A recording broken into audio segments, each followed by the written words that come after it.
Hello আমার ভালোবাসার প্রিয় পাঠক পাঠিকারা, তোমাদের জন্য আবারও একটা নতুন গল্প নিয়ে চলে আসলাম। আমাদের এই চ্যানেলে নতুন নতুন ভালোবাসার গল্প পেতে চ্যানেলটি সাবস্ক্রাইব করে পাশে থাকা নোটিফিকেশনটি অন করে দাও। আর হ্যাঁ, লাইক কমেন্ট শেয়ার করতে একদমই ভুলবেন না। শিশির অবাক নয়নে তাকিয়ে আছে বিন্দু থেকে। আজকে শিশির ওর অতি আদরের বড় ভাই নির্জনের বিয়েতে এসেছে, আর সেখানে এসে চিরচেনা মুখটা দেখতে পায় ওর সামনে। এদিকে বিন্দু ও শিশিরের দিকে অপলকভাবে পলকহীন দৃষ্টিতে তাকিয়ে আছে। আজকে দুটি চোখ যেন তার আপন মানুষকে দেখতে পেল 5টি বছর পরে।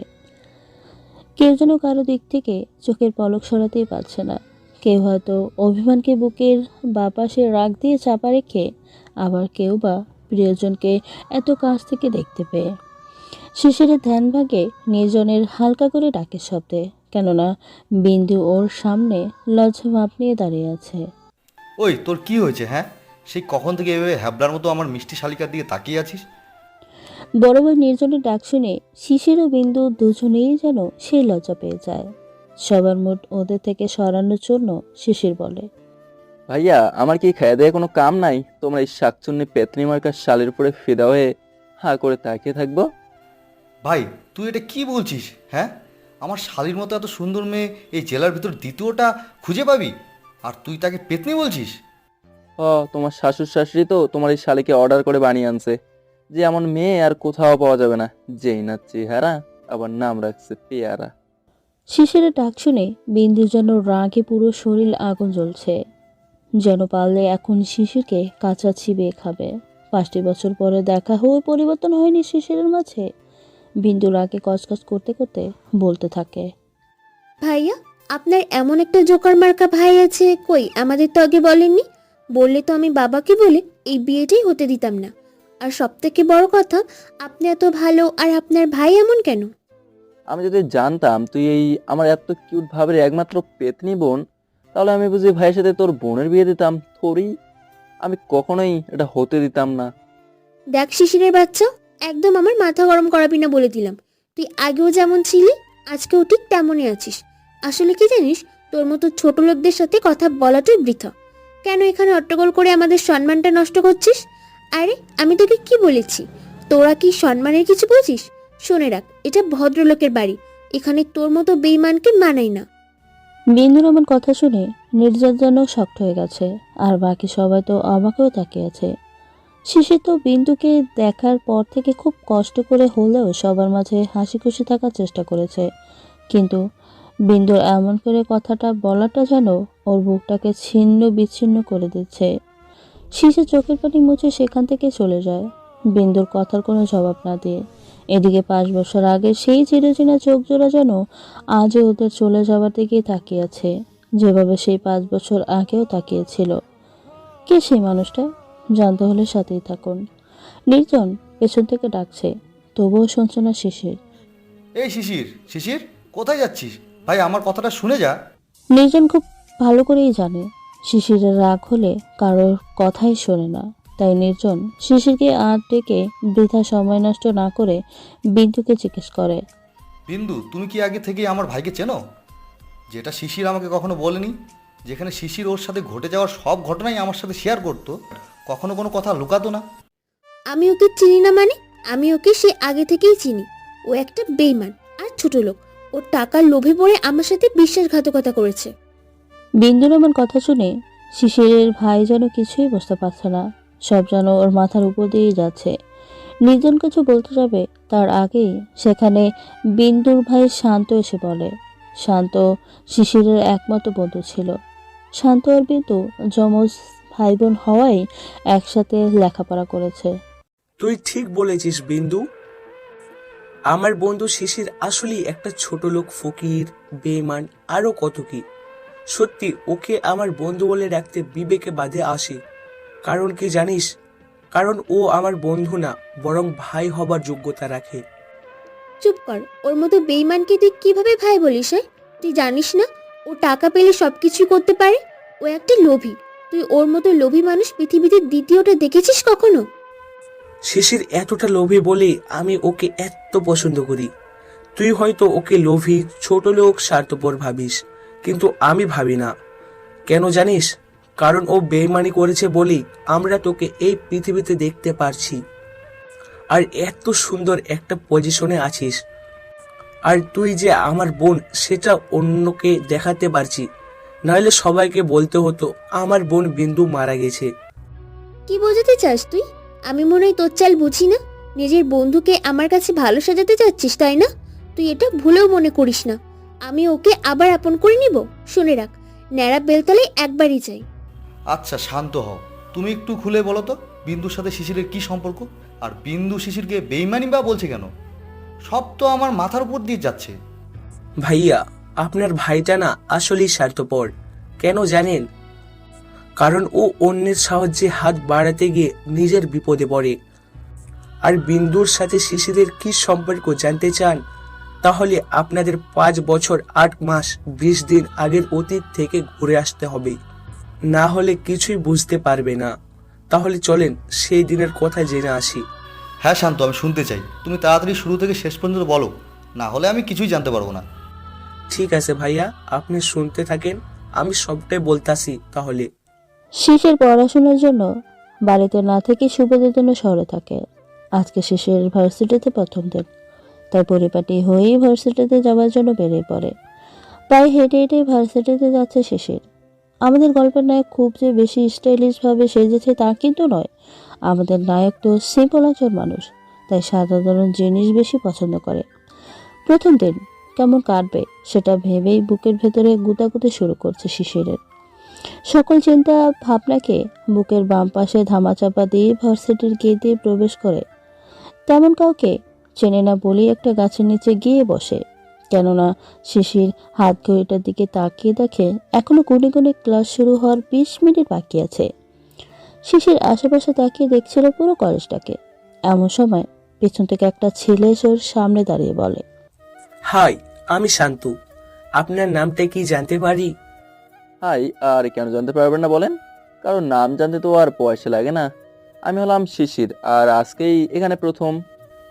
আমিও এখানে প্রথম। তা ব্রো, আমরা কি বন্ধু হতে পারি? না বলবে বন্ধু হতে আবার পয়সা লাগে। হাসালে। আচ্ছা, আজ থেকে আমরা বন্ধু, কেমন?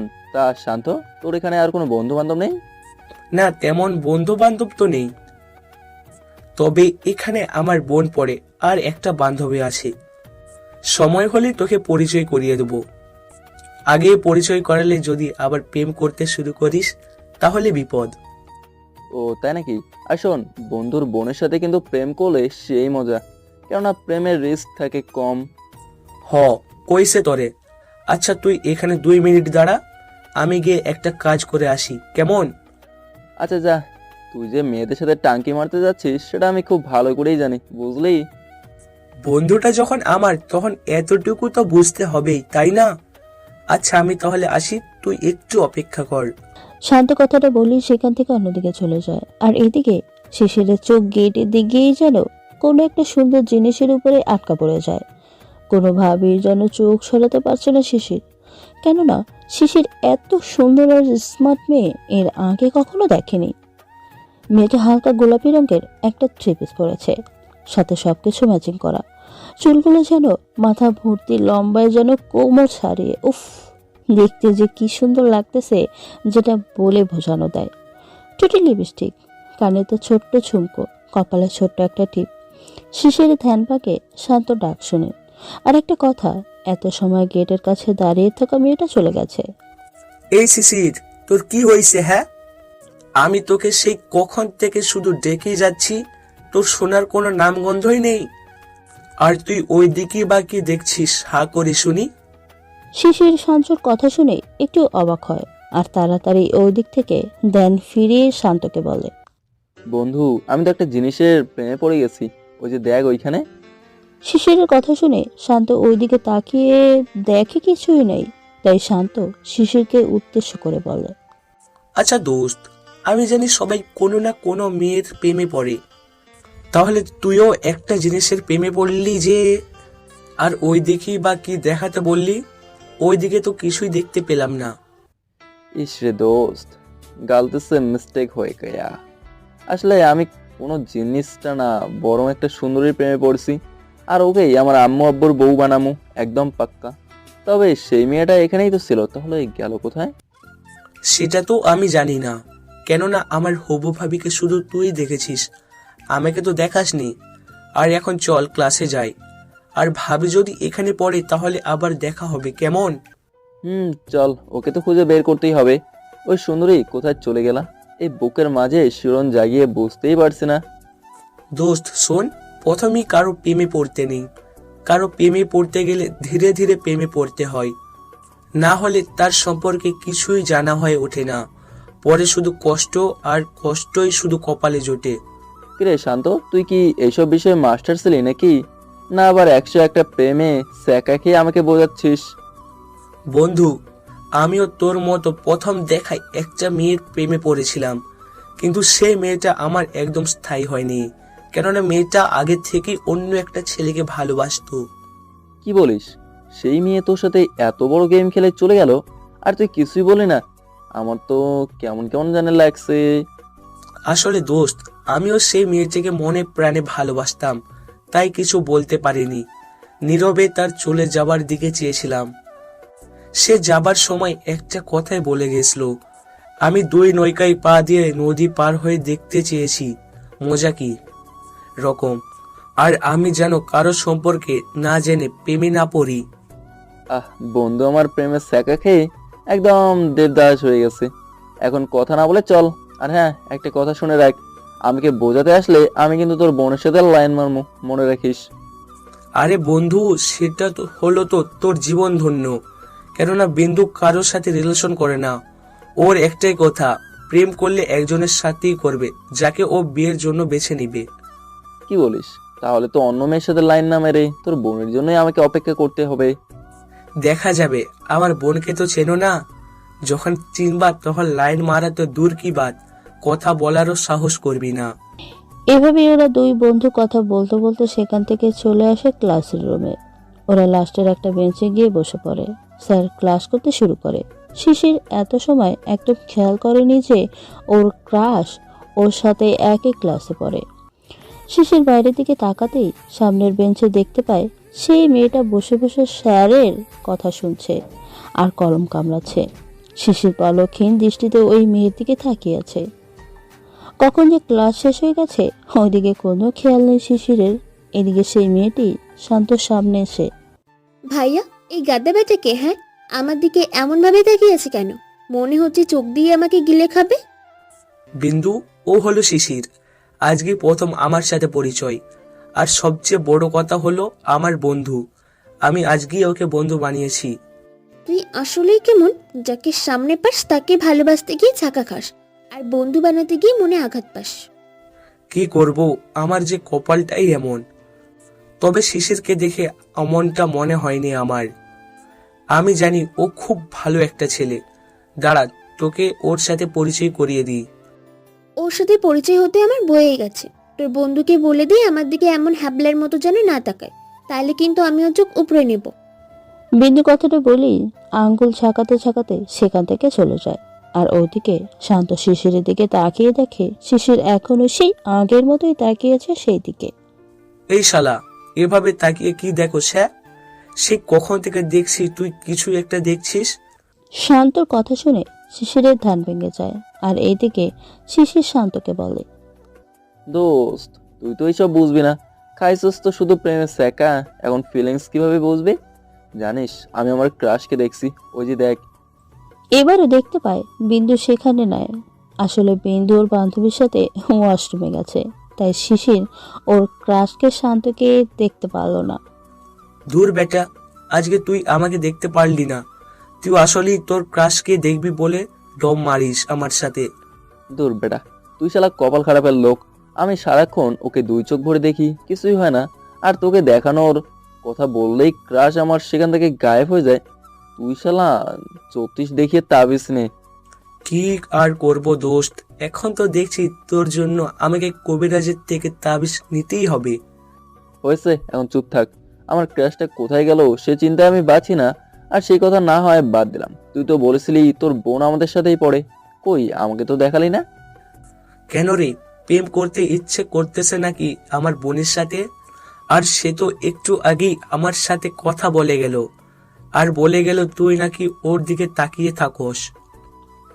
শান্তর কথা শুনে শিশির যেন আকাশ থেকে পড়ল। এমন উপক্রম, কেননা ও তো জানেই না যে শান্তর বোনের দিকে তাকায়। কি বলিস? আমি তোর বোনের দিকে তাকাই, সে বলছে, যেখানে আমি এটা জানি না তোর বোন কে। আমি তো ভাই জ্বালাই পড়লাম। তুই তোর ক্রাশকে দেখতে চাইলে দেখতে পারিস না, এখন আবার আমার বোনকে তোর সাথে কথা বলিয়ে দেব। সেও নেই, মনে হয় ওয়াশরুমে গেছে। ঠিক আছে, আমি অপেক্ষায় রইলাম। তোর বোন আসলেই কিন্তু আমার সাথে পরিচয় করে দিবি। ঠিক আছে মেরে দোস্ত, এখন মন দিয়ে ক্লাস কর তো। আমার আর ভালো লাগছে না, এমনিতেই আমি অনেক চিন্তায় আছি। আমার বোনের সাথে প্রেম করতে গেলে তোর অবস্থা ঠিক কি হবে? কি আর হবে দোস্ত, আমি ঠিকই তোর বোনকে পটিয়ে আমার করে নেব, তুই দেখে নিস। শান্ত কিছু বলতে যাবে তার আগেই ক্লাসে অন্য স্যার এসে পড়ে, যার কারণে ওদের আর মত বিনিময় করা হয়ে ওঠে না। এদিকে বিন্দু ক্লাসে চলে আসে, যেটা শান্ত লক্ষ্য করেনি। ক্লাস শেষ হলে শান্তর আগেই বিন্দুর বাসায় চলে যায়, আর এদিকে শিশির শান্তর বোনের সাথে কথা বলার জন্য দাঁড়িয়ে থাকে। কিরে হারামি, তুই তো কইলি তোর বোনের সাথে আমার পরিচয় করে দিবি। অনেক সময় তো দাঁড়িয়ে থাকলাম, কিন্তু তোর বোনের তো দেখাই পেলাম না। বন্ধু, আমার বোন এত সহজ না, বুঝলে? যে চাইলেই পেয়ে যাবি, আর অপেক্ষার ফল মিষ্টি হয়, সেটা ভুলিস না। তোর বোনের জন্য অপেক্ষা করতে করতে না জানি আমি নিজেই শহীদ হয়ে যাই। আর তোর বোনের কথা এখন বাদ দিলাম, আমি গেলাম আমার ক্রাশকে খুঁজতে। ওকে না দেখে আমার বুকের ভেতরে কেমন কেমন করছে। প্রেমে পড়ার আগে কত কি হবে। আচ্ছা তুই তাহলে থাক, আমি গেলাম। দেরি করে বাসায় গেলে বিন্দু আমাকে কি করবে ও নিজেও জানে না। আচ্ছা যা, আর তোর বোনকে আমার কথা বলিস কেমন? তবুও যদি তোর বোনের মনে আমার জন্য একটু জায়গা তৈরি হয়। এত সোজা না, আমি বিন্দুকে তোর কথা বলি আর বিন্দু আমাকে মেরে তক্তা বানিয়ে ফেলুক। আহা, কি ফাইন বুদ্ধি তোর। কথাটা বলি সেখান থেকে শিশিরকে নিয়ে হাঁটতে হাঁটতে বাসার দিকে চলে আসে। কিছু দূরে এসেই দুজন দুদিকে চলে যায়। আর এদিকে খালামুনি, খালামুনি, কোথায় তুমি? আমাকে ভাত দাও, আমার খুব ক্ষুধা লেগেছে। বিন্দুর কথা শুনে বিন্দুর খালা কিছু বলার আগেই বিন্দুর খালাতো বোন কণা সিঁড়ি দিয়ে নামতে নামতে বলে, কেননা বিন্দুর খালা বাসায় নেই। এই যে আমার কিউট বোন, এভাবে আম্মুকে না ডেকে নিজের খাবার নিয়ে খেলেই তো পারিস। সেটা না করে শুধু শুধু আম্মুকে ডেকে পেটকে অনাহারে রাখছিস। কি করবো আপু, তুমি তো জানোই আন্টির হাতের খাবার না খেলে আমার পেটের কোনায় কোণে ক্ষুধা লেগেই থাকে, যতই খাবার খাই না কেন। হয়েছে, আর বলতে হবে না। এখন একাই খেয়ে নে, আম্মু একটু আব্বুর সাথে বাইরে গেছে কি একটা কাজে। তা তোর ভাই কোথায়? ভাইয়া এখনো আসেনি, আমি একটু আগে এসে পড়েছি। আর ভাইয়া নতুন বন্ধু পেয়েছে, তার সাথেই মনে হয় আড্ডা দিচ্ছে। কি বলিস, শান্ত আবার নতুন করে বন্ধু বানিয়েছে? তাও আবার ওর সাথে আড্ডায় মেতে উঠেছে? আমি তো এবার ওকে খাইছি। আরে আপু, এত রাগ করতেছো কেন? ওইটা মেয়ে বন্ধু নয়, বরং ভাইয়া একটা ছেলে বন্ধু বানিয়েছে। তবে ছেলেটা দেখতে শুনতে ভালোই। তাহলে ঠিক আছে। আচ্ছা তুই খাবার খেয়ে নে, আমি একটু আসি কেমন? কণা কথাটা বলেই সেখান থেকে চলে যায়। আর এদিকে বিন্দু বসে বসে খাবার খাচ্ছে। আসলে বিন্দু আর শান্ত ওর খালার বাসা থেকেই পড়ালেখা করে, আর শান্তকে কণার নিজের থেকেও বেশি ভালোবাসে, যেটা কখনো ভাষায় প্রকাশ করে না। তবে শান্ত সেটা বুঝে নাও বোঝার ভান করেই থাকে। শান্ত এ পর্যন্ত যতগুলো প্রেম করেছে প্রায় সবগুলোই কণা ভেঙে দিয়েছে। কণাও শান্তর সেম বয়সে, কিন্তু বিন্দু তবুও আপু বলে ডাকে। এবার বুঝতে পারছেন তো? এদিকে শান্ত বাড়িতে এসে দেখে বিন্দু খাবার খাচ্ছে, তাই ভিতরে আস্তে আস্তে বলে, কি রে বিন্দু, তুই আজকে আগেই চলে আসলি যে? আর আসবি সেটা তো আমাকে একটু বলে আসলি না। ও ভাইয়া, তুই এসেছিস? আসলে আমি তাড়াতাড়ি চলে এসেছি। আর তাছাড়া আমি তো জানি আজকে তোর আসতে দেরি হবে, কেননা নতুন বন্ধু পেয়েছিস বলে কথা। ভালো করেছিস। এখন বল, কণা কি বাড়িতে আছে নাকি কোথাও ঘুরতে গেছে? আপু বাড়িতেই ছিল, কিন্তু একটু আগেই কোথায় যেন গেল। তবে তোর উপরে সেই রেগে আছে, তুই কলেজে নতুন নতুন বন্ধু বানিয়ে সময় মতো বাসায় আসিস না। তুই এগুলা ওকে কান পড়া দিয়েছিস, আমি সেটা ভালো করেই জানি। যাই হোক, এখন তো বাড়িতে নেই, যাই একটু আরাম করে নেই। লা লা লা লা লা লা। শান্ত কথাটা বলেই সিঁড়ি দিয়ে ওর রুমে চলে যায়। আর এদিকে বিন্দু আবারও খাওয়ায় মন দেয়। এদিকে শিশির রুমে এসে ফ্রেশ হয়ে খাবার তৈরি করে খেয়ে নেয়, কেননা শিশির একটা ভাড়া বাসা নিয়ে একাই থাকে। শিশির পকেট থেকে ফোনটা বের করে ওর ভাইয়ের কাছে কল দেয়।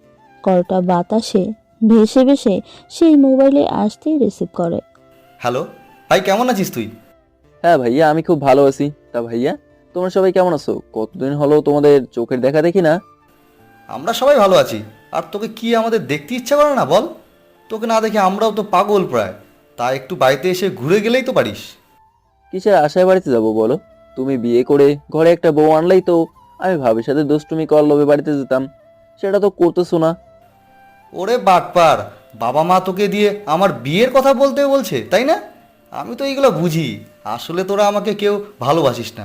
আমি একা কতটা সুখে আছি, আর আমাকে বিয়ে দিয়ে তোরা সেই সুখটাকে মেরে ফেলতে চাচ্ছিস। তুমি এমনই একটা কথা বলো, বিয়ে করলে মানুষ আরো আগের থেকে বেশি খুশি ও সুখী হয়, আর তুমি বলছো অসুখী হয়। বিয়ে তো করস নাই, তাই ঠেলা বুঝিসও না। যখন করবি তখন বুঝবি বিয়ে কী জিনিস। আচ্ছা যাই হোক, এখন রাত্রি হয়ে গেছে, পরে কথা হবে। আমি একটা মিটিংয়ে যাচ্ছি। ঠিক আছে ভাইয়া, আর বাবা মাকে আমার সালাম দিও। আর আমি এত তাড়াতাড়ি বাড়িতে যাব না। সেটা তুই যা ভালো বুঝিস সেটাই করিস। আমি তোকে ভালো বলবো না, আবার খারাপও বলবো না। নিজের কথাটা বলেই কলটা কেটে দেয়। আর এইদিকে শিশিরও শুয়ে থাকতে থাকতে ঘুমিয়ে যায়। আসলে শিশির আর ওর ভাই একদম বন্ধুর মতো, সবসময় দুজনে খোলামেলা ভাবে চলাচল করতেই পছন্দ করে। তাই শিশির ওর ভাইয়ের সাথে খুশি মনেই কথা বলে। এদিকে নির্জন কথাটা বলে শেষ করে কাজে মনোযোগী হয়। কাজ শেষ করে বাসায় চলে আসে। বাবা, তুই এসেছিস? আমি সেই কখন থেকে তোর জন্য অপেক্ষা করতেছি, কিন্তু তোর তো আসার কোনো নামগন্ধই নাই। আমি অফিসের কাজ শেষ না করে কি আসতে পারি? তা বলো, তুমি আমার জন্য কেন অপেক্ষা করছো? তুই কি ভুলে গেছিস আজকে তোর বাবা লন্ডন থেকে ফিরবে, আর তাকে আনতে এয়ারপোর্টে যেতে হবে? না, সেটা আমি ভুলিনি। তবে বাবা ফোন দিয়ে বলেছে তার আসতে রাত হবে, কেননা যেই ফ্লাইটে আসার কথা ছিল সেটা কোনো একটা কারণে বাতিল হয়ে গেছে, তাই পরের ফ্লাইটে আসতে হবে। যাক, তাহলে তো চিন্তা মুক্ত হওয়া গেল। আচ্ছা, তুই ফ্রেশ হয়ে আয়, আমি বরং তোর জন্য খাবার নিয়ে আসি। আচ্ছা মা, তুমি সেটাই করো। আমি বরং তোমার কথা মতোই কাজটা করে আসি। নির্জনের কথা শুনে ওর মা রান্নাঘরের দিকে যেতে যেতে আবার ফিরে এসে নির্জনকে ডাক দিয়ে বলে, নির্ঝর, তোকে তো বলাই হয়নি। শিশির আমাদের কাছে ফোন কেন দেয় না? নাকি ওখানে কোনো সতীনের মেয়ের চক্করে পড়ে আমাদের ভুলে গেছে? আরে মা, কি যে বলো না, শিশির কি এমন অমানুষ নাকি? ওর ওখানে সবার সাথে মিলে চলাফেরা করছে, তাই একটু এমন তো করবেই। তবে আজকেই ফোন দিছিল। সেটাও তো কথা। আমার পোলাটাকে কতদিন হলো দেখি না। কত করে বললাম পড়াশোনা না করে একটি চাকরি কর, কিন্তু না, সে আমার কথা শুনলো না। নির্জনের মায়ের কথা জবাব না দিয়ে সেখান থেকে চলে যায়। কেননা ও ভালো করেই জানে এখন ওর মা কথার ফাঁকে ওকে বিয়ের কথা বলবে, কারণ এটা ওদের প্রতিদিনের রুটিন। এদিকে পরের দিন সকালে শিশির কলেজে চলে আসে, আর শান্তকে না পেয়ে বকুল গাছটার নিচে গিয়ে বসে মোবাইলে গুতাগুতি করতে থাকে। শিশির মেসেঞ্জার চেক করতে একটা আইডির উপরে চোখ আটকে যায়, কেননা সে আইডির নাম দেখে ওর খুব হাসি পায়। ছাট্ট খুকি নাম, দেখলে তো হাসি পাবেই। শিশির একটু আগ্রহ নিয়েই সেই আইডিতে একটা টুক করে মেসেজ পাঠিয়ে দেয়। কিন্তু কষ্টের কথা, সেই আইডি থেকে কোনো রিপ্লাই আসে না, কেননা সেই আইডির মালিক তো অনলাইনে নাই। কিরে, এভাবে একা একা বসে আছিস যে? তোর তো আবার ওই মেয়েকে না দেখলে ভালো লাগে না। কি করব বল, আমি তো তার ঠিকানা মিকানা কিছুই জানি না, এখন কি নামটাও না। আর সেই কখন থেকে গেট পাহারা দিয়াই, তবুও তার আসার কোনো নামগন্ধই নেই। তা কেমন আছিস তুই? আমি অনেক ভালো আছি। আচ্ছা, এমনও তো হতে পারে সেই মেয়ে আগেই কলেজে এসেছে, হয়তো প্রাইভেট পড়ার জন্য, যেমন আমার বোন আমার আগেই আসে। সেটাও তো কথা। আচ্ছা, তুই বারবার তোর বোনের কথা আমাকে মনে করে দিস কেন, যেখানে তুই পরিচয় করাতেই ভয় পাস? আরে ভয় কিসের, আসলে বিন্দু যখন থাকে তখন তো তুই থাকিস না। আচ্ছা যা, আজকে ওর সাথে তোর পরিচয় করিয়ে দেবো পাক্কা। শান্তর কথা শুনে শিশির কিছু বলতে যাবে তার আগে শান্ত একটু দূরে দেখতে পায় বিন্দু তার বান্ধবীদের সাথে কথা বলতেছে, তাই শান্তকে ডাকে। ওই বিন্দু, এইদিকে আয় তো, তোর সাথে আমার কথা আছে। ভাইয়া ডাক শুনে বিন্দু কাছে আসতে থাকে, আর এদিকে শিশির তো বিন্দুর দিকে তাকিয়ে হা হয়ে গেছে, কেননা বিন্দুই ওর স্বপ্নের রানী। শিশির তো সেই খুশি যে এটা শান্তর বোন। দোস্ত, ওই তোর বোন? আমি তো এই মেয়েকেই খুঁজে চলেছি, তুই আরো আগে কেন বললি না মাম্মা? কি, তার মানে তুই আমার বোনকে দেখেই ফিদা হয়ে গেছস? আমি জানলে তো আগেই পরিচয় করিয়ে দিতাম। এই তুই একটু চুপ কর, আমি একটু পড়েটাকে দু চোখ ভরে দেখি। সেই কালকের পরে থেকে আর দেখিনি। বাব্বা, এত প্রেম! বন্ধু, একবার শুধু প্রেমটা করে দেখ, তারপর টের পাই বা বোন আমার কি জিনিস। শিশির কিছু বলতে যাবে তার আগেই বিন্দু সেখানে আসে আর বলে, কেননা শিশির ওর দিকে হাঁ করে তাকিয়ে আছে। ভাইয়া, তোর বন্ধুর সমস্যা কোথায়? হ্যাঁ, আমার দিকে এমন হ্যাবলার মতো তাকিয়ে থাকে। তোকে না বলেছি ওকে আমার দিকে তাকাতে মানা করতে? আরে তুই একটি মেয়ে, তাও আবার উপর লেভেলের সুন্দরী, তাহলে আমার বন্ধু ছেলে হয়ে তোর দিকে তো একটু তাকাবেই। হ্যাঁ, বুঝেছি। তুই যেমন লুচ্চা, তোর এই বদমার্কা বন্ধু তেমনি লুচ্চা। তা আমাকে কেন ডেকেছিস সেটা বল। আরে ধুর, কি যে বলিস না। আচ্ছা যাই হোক, তোর সাথে ওর পরিচয় করিয়ে দিই। ও হলো আমার বন্ধু শিশির, আর শিশির এ হলো আমার আদরের বোন বিন্দু। শান্ত কথা বলেই যাচ্ছে, কিন্তু সেই দিকে শিশিরের কোনো খেয়াল নেই, কেননা শিশির যেন বিন্দুকেই দেখতে ব্যস্ত। সেটা দেখে বিন্দু বলে, ভাইয়া দেখেছিস তোর বন্ধুর অবস্থা? দাঁড়া, আমি একটা ইট নিয়ে এসে ওর মাথা ফাটিয়ে দিই। শালা লুচ্চা বেটা আমার দিকে হ্যাবলার মতো তাকিয়ে থাকে। ধুর, কি বলিস এইসব? দাঁড়াও, ওকে আমি ডাকছি। এই শিশির, শিশির, তোর কি হলো? হ্যাঁ, আমি সেই কখন থেকে ডেকেই চলেছি, তো ডেকেই চলেছি।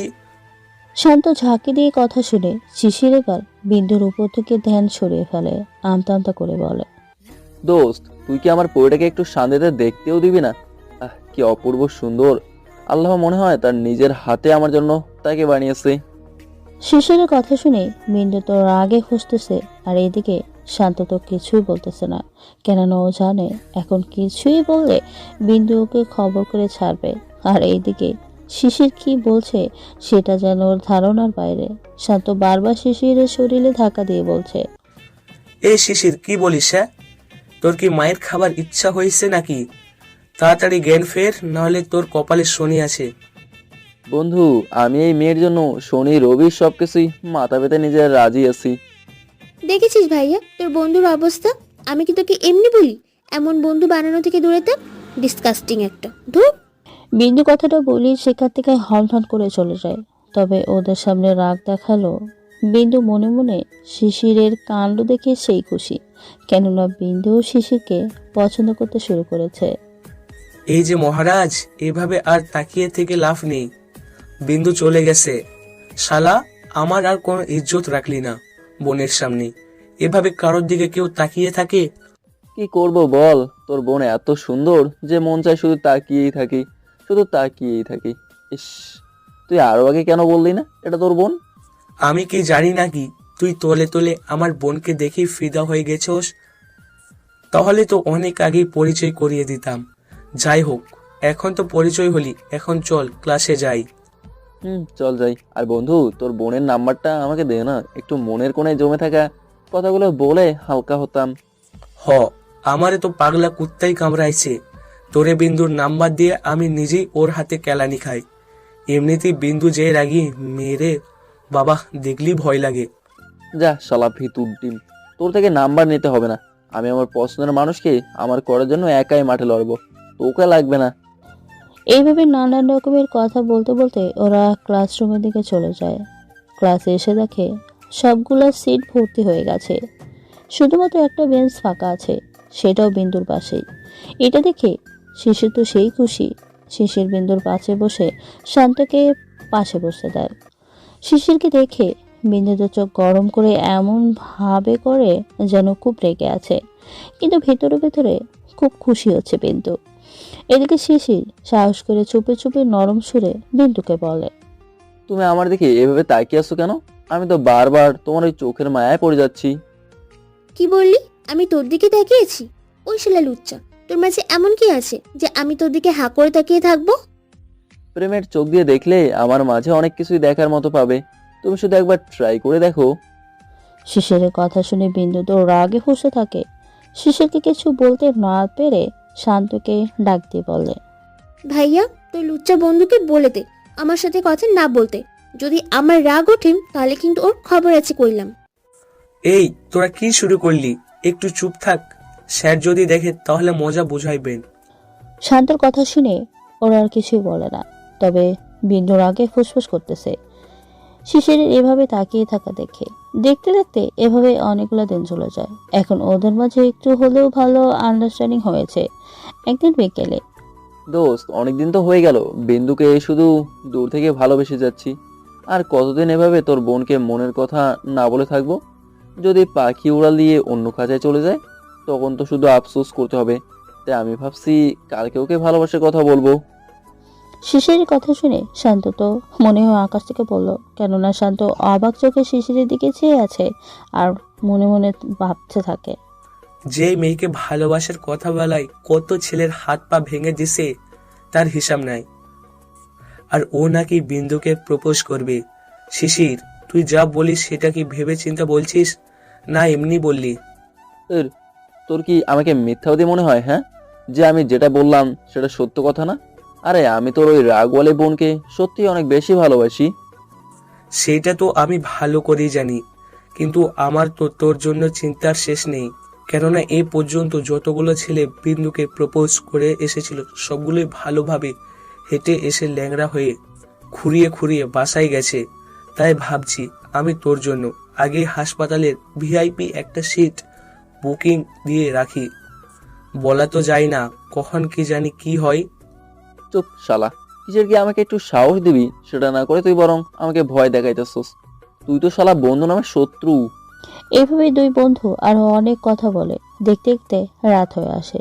শিশির খাবার খেয়ে বিছানায় শুয়ে শুয়ে ঘুমানোর চেষ্টা করতেছে, কিন্তু ঘুম যে ওর চোখে কোনোভাবেই ধরা দিচ্ছে না।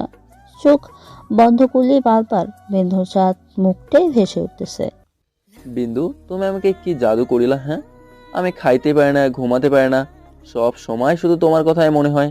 যেভাবেই হোক আগামীকালকে ওকে আমার মনের জমানো সব কথাই বলতেই হবে। শিশির এসব ভাবতে ভাবতে ঘুমিয়ে যায়। এদিকে বিন্দু আর শান্ত ডিনার করতেছে, কেননা আজকে বাড়িতে শুধু ওরা দুজনেই আছে। কর্ণের একটা জরুরি কাজ থাকায় সেখানে চলে গেছে, ফিরতে একটু দেরি হবে। আচ্ছা ভাইয়া তোর বন্ধুটা ছেলে হিসাবে কেমন রে? বিন্দু কথাটা বলেই কেমন লজ্জায় পড়ে যায়। আর এদিকে শান্ত বিন্দুর এমন কথা শুনে ওর দিকে অবাক নয়নে তাকিয়ে বলে, বাবা, তলে তলে এত দূর, আর ওর সামনে গেলে রাগানি রূপ। তা ওকে যে মনে মনে পছন্দ করিস সেটা বলিস না কেন? তুই আসলেই একটা কথা। তাই তো তোর প্রেম কখনো টিকে থাকে না। কখনো দেখেছিস যে মেয়েরা আগে প্রেমের কথা বলে? এমনিতে লজ্জার কারণে মেয়েদের বুক ফাটে তো মুখ ফোটে না। সেটাও তো ঠিক, তবে এত চিন্তার কোনো কারণ নেই। আমার বন্ধু তোকে সে প্রথম দেখায় ভালোবাসে, তোর রাগের জন্য কিচ্ছু বলার সাহস করে না।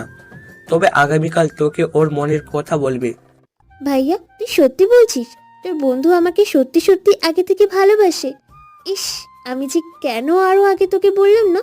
তাহলে আগেই চুটিয়ে প্রেম করতে পারতাম, অন্যের প্রেম দেখে জ্বলতে হতো না। হইছে, আর লজ্জা দেখাতে হবে না। এখন গিয়ে ঘুমিয়ে পড় যা। এমনিতে কণা বাড়িতে নাই, কোথায় গেছে কে জানে। কি ব্যাপার ভাইয়া, কণা আপুর জন্য মনটা ছটপট ছটপট করতেছে নাকি? ধুর, তুই যে কি বলিস না, ওর মতো পেতনির জন্য নাকি আমার মন ছটফট ছটফট করবে। ধ্যাত, থাক তুই, আমি গেলাম। শান্ত উপরের কথাটা বলি সেখান থেকে লজ্জার একটা ভাব নিয়ে চলে যায়। আর এইদিকে বিন্দু বসে বসে শান্ত যাবার দিকে তাকিয়ে ভাবতে থাকে। তলে তলে ঠিকই ভালোবেসেছে, অথচ সামনে পড়লে এমন ভাব করে যেন ভাইয়া কণা আপুকে দেখতেই পারে না। আসলে এখানে সব পাগলের মেলা। যেমন আমি একটা পাগলটাকে এত ভালোবাসি, তবুও মুখ ফুটে মনের কথাটা বলতেই পারি না। বিন্দু কথাগুলো ভাবতে ভাবতে রুমে চলে আসে। একটু পরে কণাও বাড়িতে ফিরে আসে, সাথে কণার মা বাবাও আসে। এদিকে শিশিরের বাবা বলতেছে, আচ্ছা নির্ঝর, আমার বান্দর ছেলের কি কোনো খোঁজ খবর কি তোর কাছে আছে নাকি? ও একটা বারের জন্য আমার সাথে যোগাযোগ করে না। বাবা, তুমি তো জানোই শিশির নতুন একটা জায়গায় গেছে। তো সেখানে সবার সাথে মিশতে একটু সময় লাগবে, তাই হয়তো শিশির সেই কাজেই ব্যস্ত আছে। তবে শিশির অনেক ভালো আছে, আমার সাথে মাঝে মাঝে কথাও হয়, তাও আবার গুনে গুনে 2 মিনিটের জন্য। কি যে বলিস না। আচ্ছা যাই হোক, আমি চাই ও মানুষের মতো মানুষ হয়ে গড়ে উঠুক। এমনিতেই তোর মা তো বলে আমি শুধু তোকে নিয়ে ভাবি, শিশিরকে নিয়ে ভাবি না। ঠিকই তো বলেছি, আমি তো খারাপ কিছুই বলিনি। তুমি সব সময় শুধু নিজরকে নিয়েই ভেবেছো। কখনো কি বলেছো শিশির তুই এটা কর ওটা করিস না? আরে বাবা, নির্ঝর তো আমার সাথে সাথেই থাকে, তাই ওকে বলতে পারি। তোমার ছেলে শিশির কি আর আমার সাথে থাকে নাকি যে ওকে বলবো? এমনিতেই মহারাজের দেখা পেতে আমাকে সাধনা করতে হয়। বাবা মা, তোমরা কি শুরু করেছো? হ্যাঁ, তোমরা একটু চুপ করো, আর আমি ঘুমাতে গেলাম। নিজাম কথাটা বলেই সেখান থেকে চলে যায়। আর ঘটনা হলো কি, শিশিরের বাবা যখন দেরিতে দেশের বাইরে থেকে আসবে ঠিক তখনই এমনভাবে দুজনে ঝগড়া করবে, এটা তাদের নিত্যদিনের রুটিন, যেটা শিশিরও নিজন খুব ভালো করেই জানে। সকালে শিশির ঘুম থেকে উঠে চোখ টুলতে টুলতে ব্রাশ করে ফেলে, একটু রেডি হয়ে নাস্তা বানিয়ে নাস্তা করে শান্তকে কল দেয়। কিন্তু বেচারা শান্ত তো ফোন রিসিভ করে না, কেননা সে এখন গভীর ঘুমে আচ্ছন্ন। শান্ত ফোন ধরছে না দেখে শিশিরের তো রাগে শরীর গরম হয়ে যাচ্ছে। 3বার ট্রাই করার পরে শান্ত ফোন রিসিভ করে বলে, এই কোন শালারে, সকাল সকাল আমার এত স্বাদের ঘুমের 12টা বাজাই দিলি। আমি মাত্র একটা সুন্দর স্বপ্ন দেখতেছিলাম। তোমার স্বপ্ন আমি পিছন দিয়ে ভরে দিমুনি শালা বেটা। বাজে কটা দেখছোস? 6:50, আর এখনো পরে পরে ঘুমাচ্ছিস। ওই শালা, আমি যে আজকে বিন্দুকে প্রপোজ করব সেটা ভুলে গেছিস? আরে বেটা, তুই ওকে প্রপোজ করবি তো ও কলেজে গেলে কর না, তা বাদ দিয়ে তুই আমার ঘুমের পেছনে পড়লি কেন? তোকে যদি আমি আমার সামনে 20 মিনিটের মধ্যে না দেখি তো কি সুনামি হবে সেটা তো তুই ভালো করেই জানিস। তোরা যা খুশি করিস, আমি যাব না। এই ফোন রাখ আর আমাকে একটু ঘুমাতে দে। সকাল সকাল ঘুম নষ্ট করে আইছে হুমকি দিতে। শান্ত কথাটা বলেই কলটা কেটে দিয়ে তাড়াতাড়ি উঠে পড়ে, কেননা শান্ত ভালো করেই জানে এখন না গেলে ওর কপালে শনি আছে। আর শিশিরও ভালো করেই জানে শান্ত যতই যা বলুক না কেন সে আসবে ঠিক সময়ের মাঝে। শান্ত রেডি হয়ে নাস্তা করতে এসে দেখে বিন্দু ও কণা আগে থেকে বসে নাস্তা করতেছে। কণা তো শান্তের দিকে অপলক দৃষ্টিতে তাকিয়ে আছে, যেদিকে শান্ত একটুও নজর দেয় না, যদিও আজ চোখে ঠিকই বারবার কণাকেই দেখছিল। কি ব্যাপার ভাইয়া, তুই এত সকাল সকাল কোথায় যাচ্ছিস? আর তুই তো সকাল কেন, 9টার আগে কোনোদিন ঘুম থেকে উঠোস না। কি করব বল, ওই শালা শিশুদের যন্ত্রণায় আর বাঁচি না। শালা আমার ঘুমটা নষ্ট করে আইছে হুমকি দিতে। আরে ভাইয়া, তুই ওর শালা বা সুমন্দি, কিন্তু ও তো শালা না, বুঝলি? কেননা ওর কোনো বোন নেই, তোর আছে। এই তোর ফাজলামি কথাবার্তা বাদ দিয়ে আমাকে তাড়াতাড়ি নাস্তা দে, নাইলে ও আমাকে জিন্দা গিলে খাবে। হাতে গুনে 20 মিনিট সময় দিছে, তার থেকে তো অলরেডি 8 মিনিট সময় ফুরিয়ে গেছে। ভাইয়া, তোকেও গুনে গুনে 20 মিনিট সময় দিচ্ছে। আচ্ছা, সে তোকে নিয়ে এত সকাল সকাল কোথায় যাবে? কোথায় যাবে সেটা তো ও ভালো জানে, আমাকে তো আর বলেনি। শান্ত কথাটা বলে চুপ করে খেতে থাকে। আর এদিকে কণা শুধু বারবার শান্তর দিকে তো বিন্দুর দিকে তাকাচ্ছে, কেননা ওদের কথার আগা মাথা কণা কিছুই বুঝতে পারতেছে না। কণাকে এভাবে অবাক নয়নে তাকিয়ে থাকতে দেখে বিন্দু জিজ্ঞেস করে, ততক্ষণে শান্ত চলে গেছে। আচ্ছা কণা আপু, তুমি এভাবে আমাদের ভাই বোনের দিকে তাকিয়েছিলে কেন? আমি তো এটার মানে কিছুই বুঝতেছি না। আমি তোমাদের দিকেই তাকিয়ে বোঝার চেষ্টা করছিলাম যে তোরা আসলে কি বলতাছিস, কিন্তু আফসোস আমি কিছুই বুঝতে পারিনি। ও আচ্ছা, আসলে আমি ভাইয়ের বন্ধুকে ভালোবাসি, যেটা কখনো বলতে পারিনি। আর সেও আমাকে ভালোবাসে, কিন্তু সেও বলতে পারেনি। কি, তুই কাউকে ভালোবাসিস? আর আমি সেটা জানতে পারিনি। তার ছেলেটা দেখতে কেমন রে? খুব একটা সুন্দর না, তবে বলতে পারো খ্যাতদা সুপার প্রোম্যাক্স। তবে কি করব বলো, তাকে দেখেই যে এই মনের ঘন্টা বেজেছে, তাই তো ভালোবাসতেই হলো।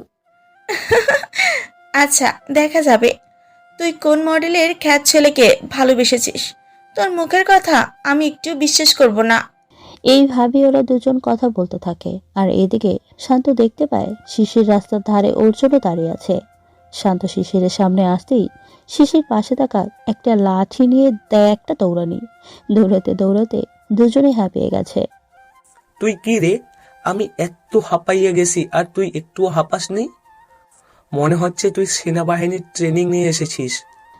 শান্তর কথা শুনে শিশির শুধু একটু মুছিয়ে হাসি দেয়, তবে কিছুই বলে না, কেননা এই হাসিটার পেছনে যে লুকিয়ে আছে গভীর রহস্য। দূর বেটা, আমাকে কোন পাগল আছে যে সেনাবাহিনীতে চাকরি দেবে? আর তাছাড়া তোর আসতে এত লেট হলো কেন? তুই জানিস এখন আমি ভালো কিছু পাবো কিনা কে জানে। আরে বেটা, আমি তো তাড়াতাড়ি আসতে চেষ্টা করেছি, কিন্তু নাস্তা করার সময় বিন্দু এটা ওটা বলেই তো দেরি করিয়ে দিল, যেন আমি তোর কাছে ডাঁট খাই। ভালোই করেছে। আমার জান বলে কথা, একটু তো আমার মতো কোয়ালিটি তার মাঝে থাকবেই। এখন চল আমরা ওই জায়গায় যাব। ওই হালা, তুই ওখানে গিয়ে কি করবি? হ্যাঁ, ওখানে তো শুধু ফলের চাষ করে, কেনার মতো কিছুই নেই, শুধু ফুল ছাড়া। আরে বেটা, তুই এত কথা কেন বলিস? হ্যাঁ, তুই জানিস না আমি আজকে বিন্দুকে প্রপোজ করব, তার জন্য ফুল কিনতেই সেখানে যাচ্ছি। আহা, কি প্রেম, কি মধুময় ভালোবাসা। দোকান থেকে ফুল কিনলে হয়, আবার ফুল কিনতে নাকি যেতে হবে বাগানে। ন্যাকামি দেখলেই শরীর ঝিনঝিন করে। তারপর কথা বলতে বলতে ওরা একটা ফুলের বাগানে চলে আসে, যেখানে শুধু নানান রকমের গোলাপ ফুলের চাষ হয়। শুধু শিশির বাগান মালিকের সাথে কথা বলে। সাদা, কালো, গোলাপি, লাল সহ বিভিন্ন রকমের গোলাপ ফুল নিয়ে একটা বুকে তৈরি করে নিয়ে আসে। দুজনেই কলেজে এসে বসে আছে।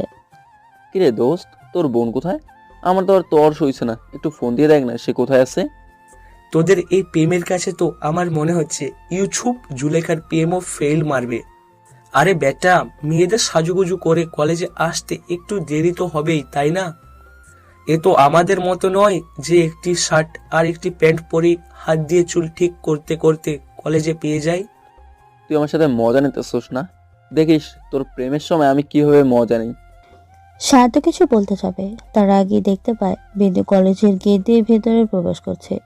শিশির আর দেরি না করে বিন্দু বকুল গাছের নিচে আসলেই বিন্দুর সামনে গিয়ে হাঁটু গেড়ে বসে।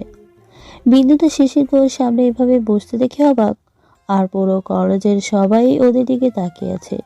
শিশির বিন্দুর দিকে নিয়ে আসা গোলাপের বুকিটা বাড়িয়ে দিয়ে বলে, যেদিন তোমাকে প্রথম দেখেছিলাম সেদিন ভেবেছিলাম তুমি শুধু আমার জন্যই এই পৃথিবীতে এসেছো।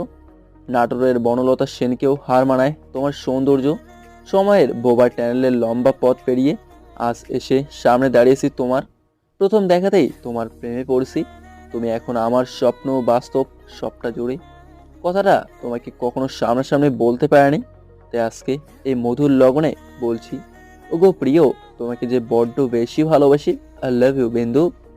শিশির কথাগুলো বলে ফুলের বুকিটা হাতে নিয়ে চুপটি করে বসে থাকে। অধীর আগ্রহ নিয়ে তাকিয়েছে বিন্দু দিকে, কিন্তু বিন্দু কিছুই বলছে না। কিছু সময় পরে বিন্দু শিশিরের হাত থেকে ফুলগুলো নিয়ে এমন একটা কাজ করে যেটা থেকে সবাই তো অবাক, কেননা যেটা করেছে সেটা কেউ বিশ্বাস করতে পারছে না। কারণ বিন্দু শিশিরের হাত থেকে ফুলের গুচ্ছটা নিয়ে আই লাভ ইউ চু বলে শিশিরের ঠোঁটে সবার সামনেই নিজের ঠোঁট জোড়া আটকে দেয়। আহ, কি লজ্জা, কি লজ্জা! এদিকে সবাই অবাক হয়ে যেন সিনেমাটা দেখতেই ব্যস্ত। তাই শান্ত এসে বলে, কি রে শিশির, তোরা কি লজ্জা শরমের মাথা পুড়িয়ে খেয়েছিস নাকি? হ্যাঁ, দেখ সবাই তোদের দিকে তাকিয়ে হা করে ফ্রিতে সিনেমা দেখছে। আসলে আজকালকার ছেলে মেয়েদের লজ্জা বলতে কিচ্ছুই নেই, সেটা তোদেরকে দেখে বুঝতে পারলাম। শান্তর কথা শুনে দুজনেই যেন অনেকটাই লজ্জা পেয়ে একে অন্যকে ছেড়ে দেয়। আর বেচারে বিন্দুর কথা নতুন করে আর কি বলবো, সে তো লজ্জায় পুরাই লাল হয়ে আছে। যেন কেউ বিশ্বাস করতেই পারছে না বিন্দু এইভাবে শিশিরকে মেনে নিবে। কেননা এর আগেও অনেকেই বিন্দুকে প্রপোজ করেছে, কিন্তু বিনিময় পেয়েছে শুধু হাসপাতালে শুয়ে শুয়ে নার্সের সেবা। শিশির একটু স্বাভাবিক হয়ে শান্তকে বলে, আইসি আমাদের সাধু বাবা। এই, তুই আর কথা বলার সময় পাইলে না, তাই না? দেখছিস আমরা একটা রোমান্টিক মুডে আছি, সেটাও বুঝিস না। দেখ কতটা লজ্জা পেয়েছে আমার জান পাখিটা। ইস, লজ্জায় যেন মুখটা লাল হয়ে গেছে। তোমরা শরম লজ্জার মাথায় খেয়ে মজা করবা আর আমি বললেই দোষ, তাই না? একটু তো শরম করতে শেখ। ভাইয়া তুই এভাবে বলছিস কেন? এত বছর পর ভালোবাসার মানুষকে কাছে পেয়ে আবেগকে আর ধরে রাখতে পারিনি, তাই তো এমনটা করে ফেলেছি। হইছে, আর বলতে হবে না। এখন তাহলে শিশির চল, তুই আমাকে ট্রিট দিবি। নতুন প্রেমের ট্রিট খেতে মজাই আলাদা। হ্যাঁ চল, কত খাবি আমিও দেখবো। তবে বন্ধু, বেলটা কিন্তু তোমাকে দিতে হবে, কেন আমি টাকা দিয়ে তোমাকে ট্রিট দিতে পারবো না। লোকে বলবে তুই বিয়ের আগেই বোনের বয়ফ্রেন্ডের টাকায় খেয়েছিস। এটা শুনতে আমার কি ভালো লাগবে বল? লোকে বলুক আর যাই বলুক, তাতে আমার কিচ্ছুই যায় আসে না। কথা একটাই, তোকে ট্রিট দিতেই হবে। আমি তোর টাকার ফালুদা না করে এক পাও নড়ছি না। কথা ফাইনাল। শিশির শান্তর কথা শুনে বিন্দুর মুখের দিকে তাকিয়ে শান্তকে একটু নরম স্বরে বলে, দোস্ত, সত্যি কি তোকে ট্রিট দিতেই হবে? মনটাকে একটু নরম করে ট্রিটের কথা স্যাক্রিফাইস করলে হয় না? না দোস্ত, কোনো অভিনয় চলবে না। এখন তাড়াতাড়ি চল রেস্টুরেন্টে। আমার যে আর একটুও তর সইছে না। কতদিন হলো এমন রেস্টুরেন্টে বসে প্রেমের ট্রিট খাই না। চল। আমি খুব ভালো করেই জানি তুই আজকে আমার পকেট খালি করেই ছাড়বি। তা তোর যে একটা বান্ধবী আছে, তাকেও নিয়ে যাবি নাকি? শালা তুই প্রেমিকার ভাই বলে কিছু বললাম না, তাহলে ট্রিট তোমাকে দিতাম। শালা কষ্ট করে প্রেম করলাম আমি, আর ট্রিট নিবে নুনি। না রে, মিম তো দেশের বাইরে গেছে। কবে আসবে সেটাও আমি জানি না, কেননা ও এই যাত্রায় আমাকে কিছুই বলে যায়নি। আর তাছাড়া ওরা অনেক বড় লোক, তাই কখন দেশের বাইরে যায় আবার দেশে আসে সেটা বলা মুশকিল। ও আচ্ছা, বুঝলাম। সে থাকলে তো আমাকে অন্তত বিলটা দিতে হতো না, সেই সুযোগটা থেকে আমি বঞ্চিত হলাম। এই যে তুমি এমন করো কেন? হ্যাঁ, তুমি তো দেখছি খুব কিপটা। আমরা নতুন প্রেমের বাঁধনে জড়িয়েছি, একটু ট্রিট তো দিতেই হবে, কেননা বড়দের আশীর্বাদেরও তো একটা দরকার আছে প্রেমকে টিকিয়ে রাখতে গেলে। টাকা তো কামাই করতে হয় না, তাই টাকা কামানো যে কতটা কষ্টের সেটা বোঝো না। আরে বিন্দু, সেটা না, আমি তো এমনিতেই তোমার ভাইয়ের সাথে মজা করলাম। এভাবে কথা বলতে বলতে ওরা পাশের একটা রেস্টুরেন্টে চলে আসে। তিনজনেই একটা টেবিলে বসে শিশির ওর পছন্দ মতো সবার জন্য খাবার অর্ডার করে। খাবার দিয়ে গেলে সবাই তৃপ্তি সহকারে খাবার খেয়ে নেয়। তারপরে বিল মিটিয়ে চলে আসে আবার কলেজে। আচ্ছা বাবু, তুমি থাকো, আমার একটা কাজ আছে, তাই আমি বাড়িতে চলে গেলাম। আর ভাইয়া তুই তো ভালো করেই জানিস আজকে কণা আপু কোথায় যেন যাবে, তাই আমাকেও সঙ্গে যেতে হবে। সেইটা আমি জানি, তবে আমার কথা তোকে যদি বলে তাহলে তুই বলবি যে আমার কথা তুই কিচ্ছুই জানিস না। হ্যাঁ, তোমার বুদ্ধি শুনে আমি আপুর হাতে মায়ের খাই, তাই না? আপু যে মানুষ, তার কাছে তো উকিলও হার মানে। সেইখানেই তো মরেছি রে। আমি যেটাই করি না কেন, কোনো না কোনো ভাবে সেটা বুঝে যায়। শখের বসে এতগুলা প্রেম করলাম, আর ওই শাকচুন্নি আমার সব প্রেম নষ্ট করে দিল। শান্ত আর বিন্দু যে কথা বলছে সেটা যেন শিশির নীরব বাঘ অতিথির মতো দাঁড়িয়ে শুনিয়ে যাচ্ছে, কেননা ওদের সব কথা যেন ওর মাথার উপর দিয়ে যাচ্ছে। শিশির অনেকটা সময় পরে একটু অবাক হয়ে জিজ্ঞেস করে, আচ্ছা বিন্দু, তুমি ওর সাথে কি বলতেছো? হ্যাঁ, আমি তো কিছুই বুঝতে পারতেছি না। আর তোমাদের কথার মাঝে যে নামটা বললে, কণা নাকি, সে কে? কি ব্যাপার জানু, তুমি ভাইয়ার বন্ধু অথচ এখনো কণা আপুর কথা ভাইয়া তোমাকে বলেনি? এই ভাইয়া, এটা কেমন করে? আসলে বিন্দু, আমি কণার কথা শিশিরকে এখনো বলিনি। আর তুই তো জানিস আমি কণার সাথে তেমন মিশি না। বন্ধু, এটা বিন্দু কি কথা শোনাইলো? হ্যাঁ, তুই আমার থেকে এমন একটা কথা গোপন রেখেছিস, এটা তো আমি মানতে পারতেছি না।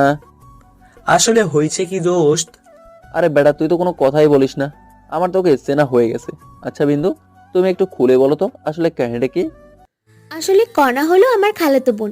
কণা আপু ভাইয়াকে খুব বেশি ভালোবাসে, কিন্তু কখনো বলে না, তবে সেটা আমি জানি। আর তার জন্যই ভাইয়া কোনো প্রেম করলে আপু সেই মেয়ের খবর করে ছাড়ে। এখন বুঝছে তো নাকি? ওরে শালা, বন্ধু আমার ঘরের মাঝে বউ রেখে বাইরে কন্যা খুঁজে বেড়ায়, আমার নিজের ট্রিট না দিয়ে আমার থেকে ট্রিট নিল। শান্ত রে, তোরে তো আজকে আমি খাইছি। শিশির কথাটা বলা মাত্রই শান্তকে আর ভয় খেয়ে, কেননা শান্ত শিশিরের এমন কথা শুনেই সেই একটা ভাগা দিচ্ছে। তো পেছনে পেছনে শিশিরও হোসেন বোল্টের গড়িতে দৌড়াতে শুরু করে। আর এইদিকে শান্তকে ধরে না পেয়ে শিশির হাঁপাতে হাঁপাতে বিন্দুর কাছে এসে বলে, শালা রে, একটুর জন্য আমি ধরতেই পারলাম না। ওরে ধরতে পারলে তো খবর করতাম। এই তুমি থামো তো, আর আমি গেলাম, তুমি থাকো। By Babu, take care. Call দিও কিন্তু। বিন্দু কথাটা বলেই শিশিরের থেকে একটু দূরে গেলেই শিশির আবারও দৌড়ে বিন্দুর সামনে এসে দাঁড়িয়ে পড়ে, যেটা দেখে বিন্দু অনেকটা অবাক হয়ে চোখের ইশারায় বোঝায়। এই যে মিস্টার ফাজিল, আমি না তোমাকে বলে আসলাম, তাহলে এখন আবার কি হলো? তুমি চলে গেলে আমার বেশি ভালো লাগবে একা একা, তাই তো সিদ্ধান্ত নিলাম তোমার সাথে হেঁটে হেঁটে বাসার দিকে যাই। আর তাছাড়া হারামিটাও তো পালিয়েছে।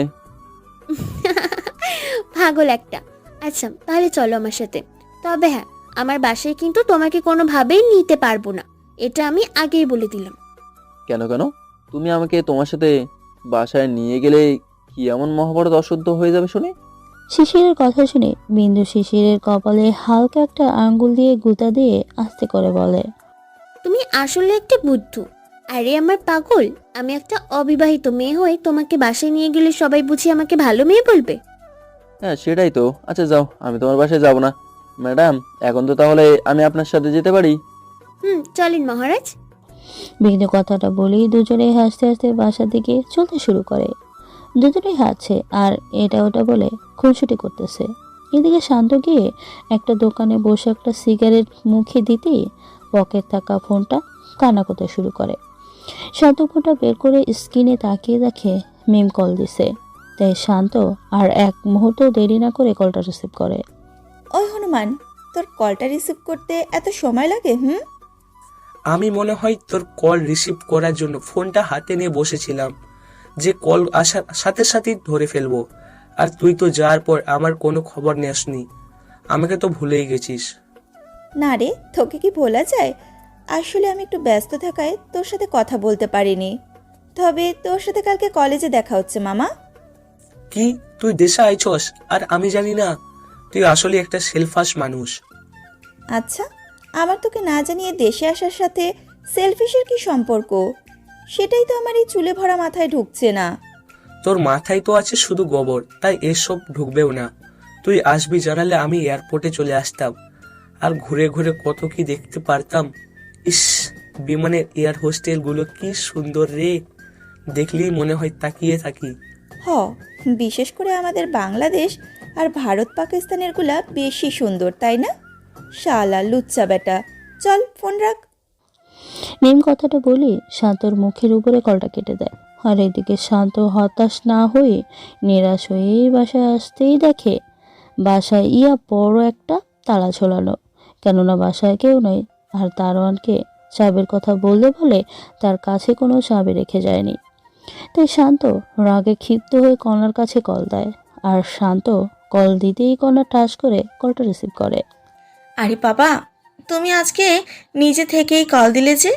সূর্য আজকে কোন দিক থেকে উঠেছে গো? আমার তো বিশ্বাসই হচ্ছে না যে তোমার কল আমার ফোনে আসবে। কেন? সূর্য প্রতিদিন যে দিক থেকে উঠে আজকেও ঠিক সেই দিক থেকেই উঠেছে। আর তাছাড়া আমার ফোন থেকে তোর ফোনে কল যাওয়া কি মোবাইল কোম্পানির নিষেধ আছে? না, সেটা না। তুমি তো আমার ফোনে কখনো কল দাও না, তাই তো কি জিজ্ঞেস করলাম। নাকি তোমাকে এইটুকু জিজ্ঞেসও করতে পারবো না? না, ঠিক সেটা না। আর তাছাড়া আমরা তোদের বাড়িতে থাকি, সেই সংবাদে এতটুকু তো শুনতেই হবে। যাক এসব, এখন এটা বল, বাড়িতে তালা মেরে চাবি নিয়ে গেছিস কেন? আমি এখন ভিতরে ঢুকবো কিভাবে? এমনিতেই ক্ষুধার জ্বালে পেটটা আমার কান্না করতেছে। শোনা গো, আমার কতই না কষ্ট হচ্ছে, তাই না বাবু? তুমি আমার কাছে চলে আসো, এখানে অনেক সুন্দর সুন্দর খাবারের আয়োজন করা আছে, দেখলেই তোমার মন ভরে যাবে। তোর খাবার তুই খা, শালা শাকচুন্নি ভূতনি, তোকে হাতের কাছে পেয়ে নেই, তারপরে দেখাবো মজা। এই শান্তকে ঘরের বাইরে দাঁড় করিয়ে রাখা, তাই না? শান্ত কথাটা বলেই কলটা কেটে দেয়। আর এইদিকে শান্তর এমন কথা শুনে কণা তো হাসতে হাসতেই যেন নাচেহাল। পাগল একটা, সামনে কখনো এমন করে কথা বলে না, আর দূরে আইসি এখন সুন্দর করে কথা বলতেছে, তাও আবার হালকা ছাঁচালো সুরে। কণা কথাগুলো ভাবছে আর নিজে নিজেই মিটমিট করে হাসছে, যেটা দেখে বিন্দু কোথাও থেকে এসে কণাকে জিজ্ঞেস করে, আচ্ছা আপু, আমি সে কখন থেকে লক্ষ্য করতেছি তুমি ফোনটা কানের কাছে ধরার পর থেকে কেমন চেঞ্জ হয়ে গেছো, এভাবে হাসতেছো কেন শুনি? আরে বিন্দু, হাসি কি আর সাথে? তোর ভাই কল দিছিল, আমি তো বাসায় তালা লাগাইয়া আইছি, যেন তোর ভাই রাগে ফায়ার হয়, তাই কল দিছিল। ওরে বাবা, ভাইয়া তাহলে এতদিন পর হলেও নিজের মোবাইল থেকে তোমাকে কল দিল। নাও, এবার তোমাদের প্রেমটাও জমে উঠবে দেখো। হ্যাঁ, তোর ভাই আমাকে দেখতেই পারে না, আর তুই বলছিস আমাদের প্রেম জমে ক্ষীর হবে? আরে আপু, তুমি একটুও চিন্তা করিও না, আমি সব কিছুই করে দিব। এই বিন্দু থাকতে কোনো সমস্যাই নেই, বুঝলি? এভাবে ওরা দুজন নানান রকমের কথা বলতে শুরু করে। আর এইদিকে শান্ত শিশিরের বাসায় আসার জন্য রওনা দেয়। কিছু সময় পরে শিশিরের বাড়ির সামনে এসে শিশিরের নাম্বারে কল দেয়। একবার দুবার কল দেয়, তবুও শিশির যেন ফোন ধরার নামগন্ধই নেই। তাই লাশবারের মতো শেষ কল দিতেই শিশির কলটা রিসিভ করে বলে, ওই হোমন্দি, আমি কি তোর বোনের লগে প্রেম করি নাকি যে তুই আমাকে ফোন দিয়ে দিয়ে ঘুমের 12টা বাজাস? আমার এত সাদের ঘুমটা গেল রে। হুমন্দি নাকি হেটা তো মুই তোরে পরে বুঝাই তাসি, আপাতত তুই আগে ঘরের দরজাটা খুলে দে। শান্তরমের কথা শুনে নিমিষেই যেন শিশিরের ঘুমটা কোথায় হারিয়ে যায়। কেননা শিশির না দেখে কলটা রিসিভ করেছিল, তাই দেখতেও পায়নি মোবাইলের ওপাশে ঠিক খেয়ে আছে। শিশির উঠে গিয়ে দরজা খুলতেই, আমার বোনের লোকে তো ঠিকই ডুবে ডুবে প্রেম করো, আর আমাকে বলিস কিনা প্রেম করিস না। আরে শালা, আমি ঘুমের মাঝে তোকে কি বলছি সেটা কি আমার মনে আছে নাকি? তা তুই এখন আমার মতো গরিবের বাসায় কেন? বারে, আমি বুঝি তোর বাসায় আসতে পারবো না? আচ্ছা থাক, তাহলে চলে যাচ্ছি। আরে বেটা, তুই রাগস কেন? আমি কি তোকে ওই কথা বলেছি নাকি? আসলে তুই তো আমার বাসায় আসতেই চাস না ভাবিকে রেখে, তাই একটু কনফিউশন দূর করার জন্য জিজ্ঞেস করলাম।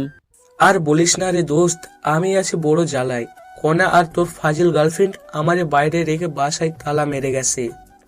এখন আমি বাড়িতে ঢুকতে পারিনি, তাই ভাবলাম তোর সাথে আড্ডা মেরে আসি। তা তোর হাড়িতে কি খাবার আছে? তাড়াতাড়ি দে না, আমার ক্ষুধায় পেটটা পুরো কান্নাকাটি করতেছে। দোস্ত, তোর ক্ষুধা লাগছে আগে বলবি না? আচ্ছা তুই 1 মিনিট বসে, আমি একটু তোর জন্য ডিম ফ্রাই করে নিয়ে আসি। মুরগির তরকারি আছে, আর সেটাও একটু গরম করে নিয়ে আসি। না রে, এসব করতে হবে না, তুই যেমন আসে আমাকে তেমনই খাইতে দে। আমার যে ক্ষুধায় তোর সইছে না।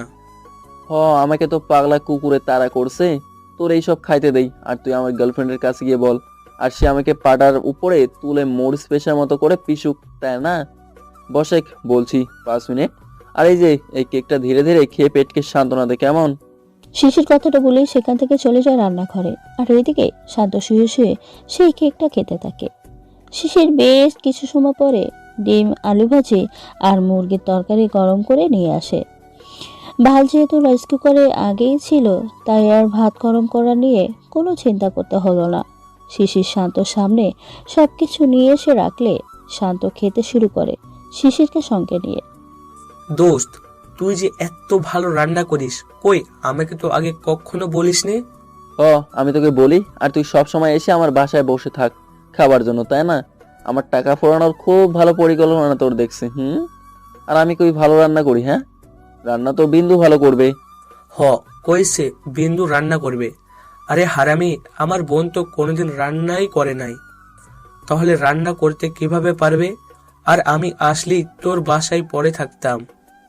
বন্ধুর হাতের রান্না এত টেস্ট, তাহলে মিস কি আর করা যায় না খেয়ে?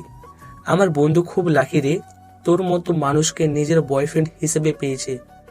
দেখ, আমাকে এত পামের কথা শুনে ভাবিস না আমি তোর জন্য সব সময় রান্না করব। আজকে করছি কারণ তুই খেয়ে আসোস নাই, আর হাজার হলেও তোর কষ্ট তো আর দেখতে পারে না। আমি তো সেটা জানি, তাই তো আমি বারবার তোর বাসায় আসবো খাবার জন্য। আচ্ছা, খাওয়া তো শেষ, এখন চল এইগুলো সব পরিষ্কার করে ফেলি। না দোস্ত, আমি একাই সব করতে পারবো, তোকে কিছু করতে হবে না। একটু কাজ করে দাওয়াত খাওয়ার দাবি করবি, আমি মনে হয় তোর চাল বুঝি না। এইভাবেই দুই বন্ধু আরো অনেক কথা বলে। দুই বন্ধু গল্প করতে করতে কখন সে ঘুমিয়ে যায় সেটা দুজনেরই অজানা। বিকেল থেকে ঘুম থেকে উঠে আবার বাইরে ঘুরতে আসে। সেখান থেকে যে যার বাসায় চলে আসে। শান্ত বাসায় ঢুকতেই দেখে বিন্দু আর কণা সোফায় বসে কণা বলতেছে, ওই শাকচুন্নি, তোদের কি কোনো আক্কেল জ্ঞান নেই? হ্যাঁ, এভাবে বাড়িতে তালা লাগিয়ে যাস? তোরা জানিস আমি সে কখন থেকে বাড়ির বাইরে? ভাইয়া, প্রতিদিন তো বাড়িতেই থাকিস, আজকে না হয় একটু বাইরে থেকেছিস, তাতে কি এমন হয়েছে? হ্যাঁ, আর তাছাড়া তুই তো শিশিরের বাসায় মজা করেই আসলি। কি রে, আমি বাড়িতে আসার আগেই আমি যে শিশিরের বাসায় ছিলাম সেই খবর তোর কানে পৌঁছে গেছে? আরে বয়ফ্রেন্ড যেহেতু ও আমার, তখন এই কথাটা তো আমার জানারই কথা, তাই না? আর তাছাড়া মোবাইল থাকলে নেট তো তার কাছে আগে আসে, বুঝিসনি? ভাইয়া, তোর বন্ধু হলো নেটওয়ার্ক আর আমি হলাম তার মোবাইল। বাহ, তুই তো দেখছিস শিশিরের সাথে থেকে থেকে খুব ভালো কথা শিখে গেছিস। তবে শিশিরের বাচ্চার খবর আছে। কি বললি ভাইয়া? খবরদার তুই আমার কলিজাকে কিছুই বলবি না। যদি একটা কিছু বলিস তো কিন্তু খবর আছে, হ্যাঁ। এদিকে শান্ত আর বিন্দু এভাবে কথা বলতেই ব্যস্ত। কণা যে তাদের দিকে হাঁ করে তাকিয়েছে সেই দিকে যেন কোনো খেয়াল নেই। কণা একটু অবাক হয়ে জিজ্ঞেস করে, আচ্ছা বিন্দু, আমি তো জানি শিশির শান্তর বন্ধু, কিন্তু সে তোর বয়ফ্রেন্ড কি করে হলো? ও আপু, তোমাকে তো বলাই হয়নি, আমি তোমার পাগলটার বন্ধু শিশিরের প্রেমে পড়ে গেছি। ইস, কত সুন্দর করে সবার সামনে প্রপোজ করলো, সিনটা এখনো চোখের সামনে ভেসে আছে। আমারটা যে কবে বুঝতে পারবে এই মনের কথা কে জানে। বিন্দু, তুই কিন্তু ভালোই করছিস। আমিও শুনেছি শিশির ছেলেটা অনেক ভালো একটা ছেলে।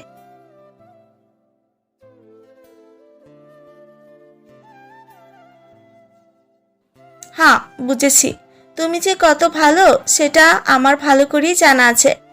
পারো তো শুধু অন্যের মনকে কষ্ট দিতে। কোনোদিন মনের লাইব্রেরিতে সাজিয়ে রাখা প্রেমের বইটা পড়েও দেখলে না। কণা কথাটা বলেই সেখান থেকে চলে যায় ওদের কথা না শুনে। এদিকে শান্ত তো কণার বলা কথা নিয়েই পড়ে আছে।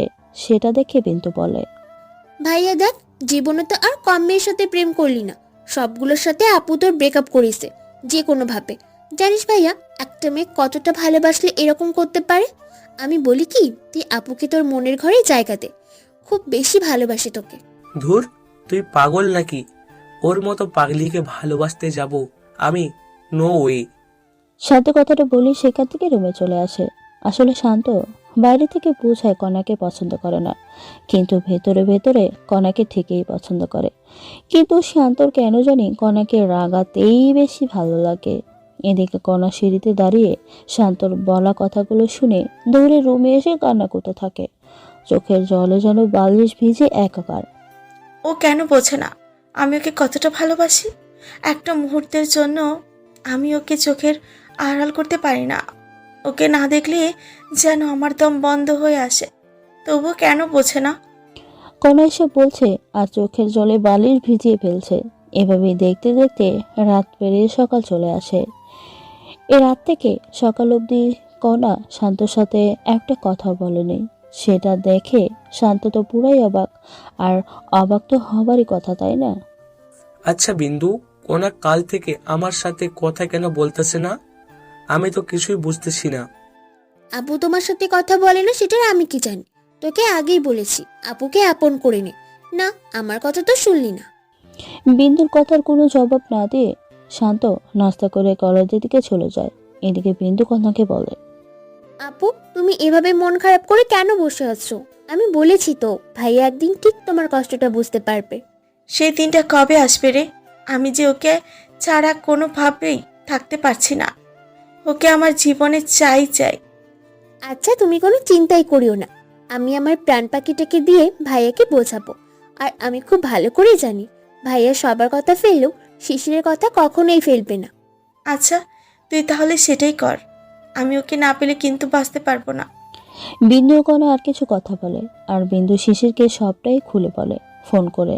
বিন্দুর কথা শুনে শিশির শান্তকে বলে, আচ্ছা দোস্ত, তোকে কণা আপু নাকি নিজের থেকেও বেশি ভালোবাসে? তাহলে তুই তার ভালোবাসাকে মূল্যায়ন করতেছিস না কেন? শিশিরের কথা শুনে শান্ত অনেকটাই অবাক হলেও কিছুই বলে না। কেননা শান্ত বুঝতে পেরেছে মোবাইল যখন হাতে নেটওয়ার্ক তো আসবেই। অনেক বেশি ভালোবাসে। আমিও যে ওকে ভালোবাসি না সেটা কিন্তু নয়, আমিও ওকে অনেক বেশি ভালোবাসি, কিন্তু আমি না কেন জানি ওকে মানতে পারি না। চুপ শালা, কাউকে ভালো লাগলে সেটা তাকে বলতে হয়, কারণ আজকাল পাখি এক ডাল থেকে উড়ে যেতে একটুও সময় নেয় না। দোস্ত, তুই কি বোঝাতে চাইছিস বলতো? তোর কথার আগামাথা আমি তো কিছুই বুঝতেছি না। এমনিতেই একটা কথা বলে আমাকে কনফিউশনের মধ্যে ফেলিস। দেখ দোস্ত, আমরা অবহেলা করে অনেক জিনিস হাতের কাছে পেয়েও হারিয়ে ফেলি। যেটা মূল কাছে থাকতে বুঝি না, কিন্তু দূরে গেলে ঠিকই তার মূল্য বুঝি। দেখ, এত ঘুরিয়ে পেঁচিয়ে না বলে যেটা বলতে চাস সেটা একটু ক্লিয়ার করে বল। তোর পেছনের কথা আমি সহজে বুঝতে পারি না। শিশির কিছু বলতে যাবে ঠিক তার আগেই পেছন থেকে বিন্দু বলে ওঠে। ভাইয়া, ও কি বলতে চাই তুই বুঝছিস না, নাকি বুঝেও না বোঝার ভান করছিস? হ্যাঁ ভাইয়া দেখ, সহজে হাতে আসা জিনিসকে কখনো ফিরিয়ে দিতে নেই, কেননা তুই যে জিনিসটা সহজে পাচ্ছিস সেই জিনিসটা হয়তো অনেকেই চেয়েও পায় না। হ্যাঁ বন্ধু, আমিও চাই তুই কোন আপুকে আপন করে নে, তাহলে তোরা দুজনে অনেক খুশি আর হ্যাপি থাকবি। যদিও আমি তাকে দেখিনি। আরে আপু অনেক সুন্দর, এমনিতেই আমরা একসাথে বাইরে গেলে সবাই বলে ভাইয়া আর কনা আপুকে নাকি সেই মানায়। এইভাবেই ওরা অনেক কথা বলে। পরে শান্ত কন্যাকে ভালোবাসতে রাজি হয়। এক পর্যায়ে শান্ত আর কন্যার প্রেম হয়েও যায়, আর এর মাঝে দিয়ে চলে যায় কিছুদিন।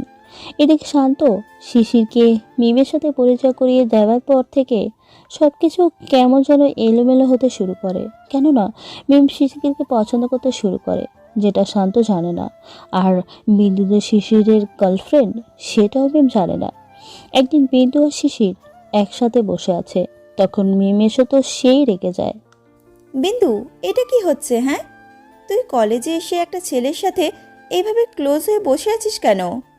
মিমের কথা শুনে বিন্দু শিশিরের দিকে তাকিয়ে মিমের উদ্দেশ্যে বলে, বারে, আমি ওর গার্লফ্রেন্ড, তাহলে ওর কাঁধে মাথা রেখে বসে থাকবো না তো কি করব? আর আমি তো অন্য কারো কাঁধে মাথা রাখিনি, তাই না? বিন্দুর মুখে শিশিরকে বয়ফ্রেন্ড বলতে দেখে মিমের কলিজা যেন পুরাই আগুন লেগে যায়। ও যেন কোনোভাবেই বিশ্বাস করতে পারছে না যে শিশির বিন্দুর বয়ফ্রেন্ড। কি, তোরা একে অপরকে ভালোবাসিস? না, এটা কখনোই হতে পারে না। আমি এটা কখনোই বিশ্বাস করি না, আর কখনো বিশ্বাস করবও না। মিম কথাটা বলে সেখান থেকে চলে যায়। আর এদিকে শিশির আর বিন্দু তো অবাক হয়ে মিমের যাবার দিকে তাকিয়ে আছে। শিশির বিন্দুকে বলে, বিন্দু, মিমের আবার কি হলো? আমি তো কিছুই বুঝলাম না, এভাবে কেন রিয়াক্ট করলো? ও এমন কেন করলো সেটার আমি কি জানি? হ্যাঁ, আর শোনো, আমি যেন তোমাকে মিমের সাথে কথা বলতে না দেখি, কেননা মিমের লক্ষণ আমার কাছে কেমন জানি ঘোলাটে ঘোলাটের মনে হচ্ছে। আরে দূর পাগলি, তুমি থাকতে আমি ওর সাথে কেন কথা বলতে যাবো বলো? আর এমনিতেই ওর সাথে তো আমার কথা বলতে ভালোই লাগে না। ওই তো আমার সাথে পায়ে পাড়া দিয়ে কথা বলতে আসে। এই যে লক্ষ্মীটির রাগও না। চলো ক্লাস করতে যাই। চলো যাই, এমনিতেই ক্লাস মনে হয় শুরু হলো।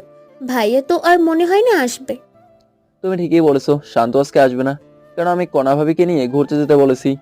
শিশিরের মুখে কণা আর শান্তর ঘুরতে যাবার কথা শুনে বিন্দু ইয়া বড় বড় চোখ করে তাকিয়ে থাকে। বিন্দুর এমন করে তাকানো দেখে শিশির তো ভয়ে যেন পুরাই শেষ। তবু বুকে একটু সাহস নিয়ে বিন্দুকে বলে, আচ্ছা জানেমান, তুমি এইভাবে আমার দিকে চোখ বড় করে তাকিয়ে আছো কেন? আমার তো খুব ভয় করছে।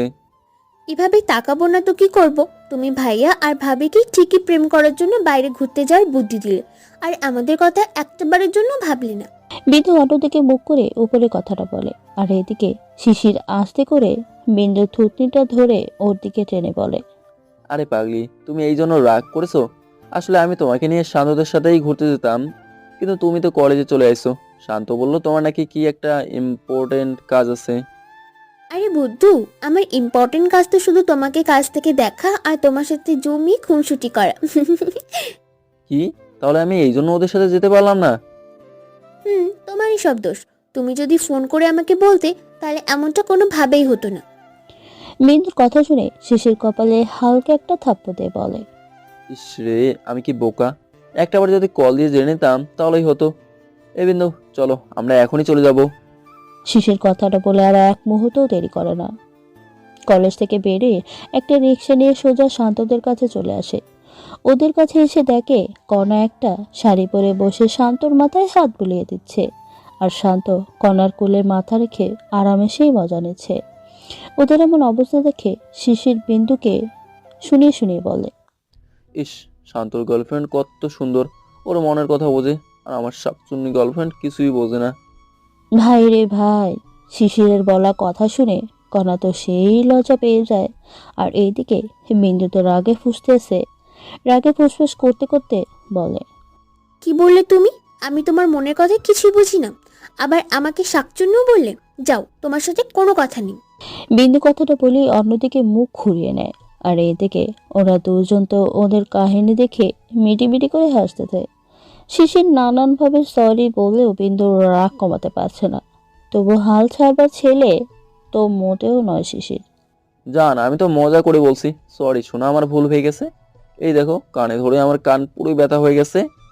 কানে ধরলে কেন? হ্যাঁ, আমি কি বলেছি তোমাকে আমার সামনে কান ধরে দাঁড়িয়ে থাকতে? আর কণা আপু তো শাড়ি পরে এসেছে, আমি এখন তোমার মনের আশা পূরণ করতে শাড়ি কোথায় পাবো? আরে শাড়ি কেন লাগবে? হ্যাঁ, তুমি যেমনই আছো তেমনই ভাবে আমার মাথায় হাত বুলিয়ে দাও, তাতেই হবে। না, তুমি মানুষ বেশি সুবিধার না। পরে আবার বলবে আমি মাথায় হাত বুলিয়ে দিচ্ছি, সেটা তোমার কাছে প্যাঞ্চা প্যাঞ্চা লাগছে। ওদের আমার কথা শুনে শান্ত ওর কণা হাসবে না কাঁদবে কিছুই যেন বুঝ হতে পারছে না। তবুও শান্ত ওদেরকে উদ্দেশ্য করে বলে, এই যে 2 ন্যাকামোর বাক্স, এবার একটু ন্যাকামো করা থামা। আমরা সুন্দর নিরিবিলি জায়গায় বসে একটু মনের আনন্দে প্রেম করতাছি, আর তোরা এসে সেই আনন্দটা মাটি করে দিলি।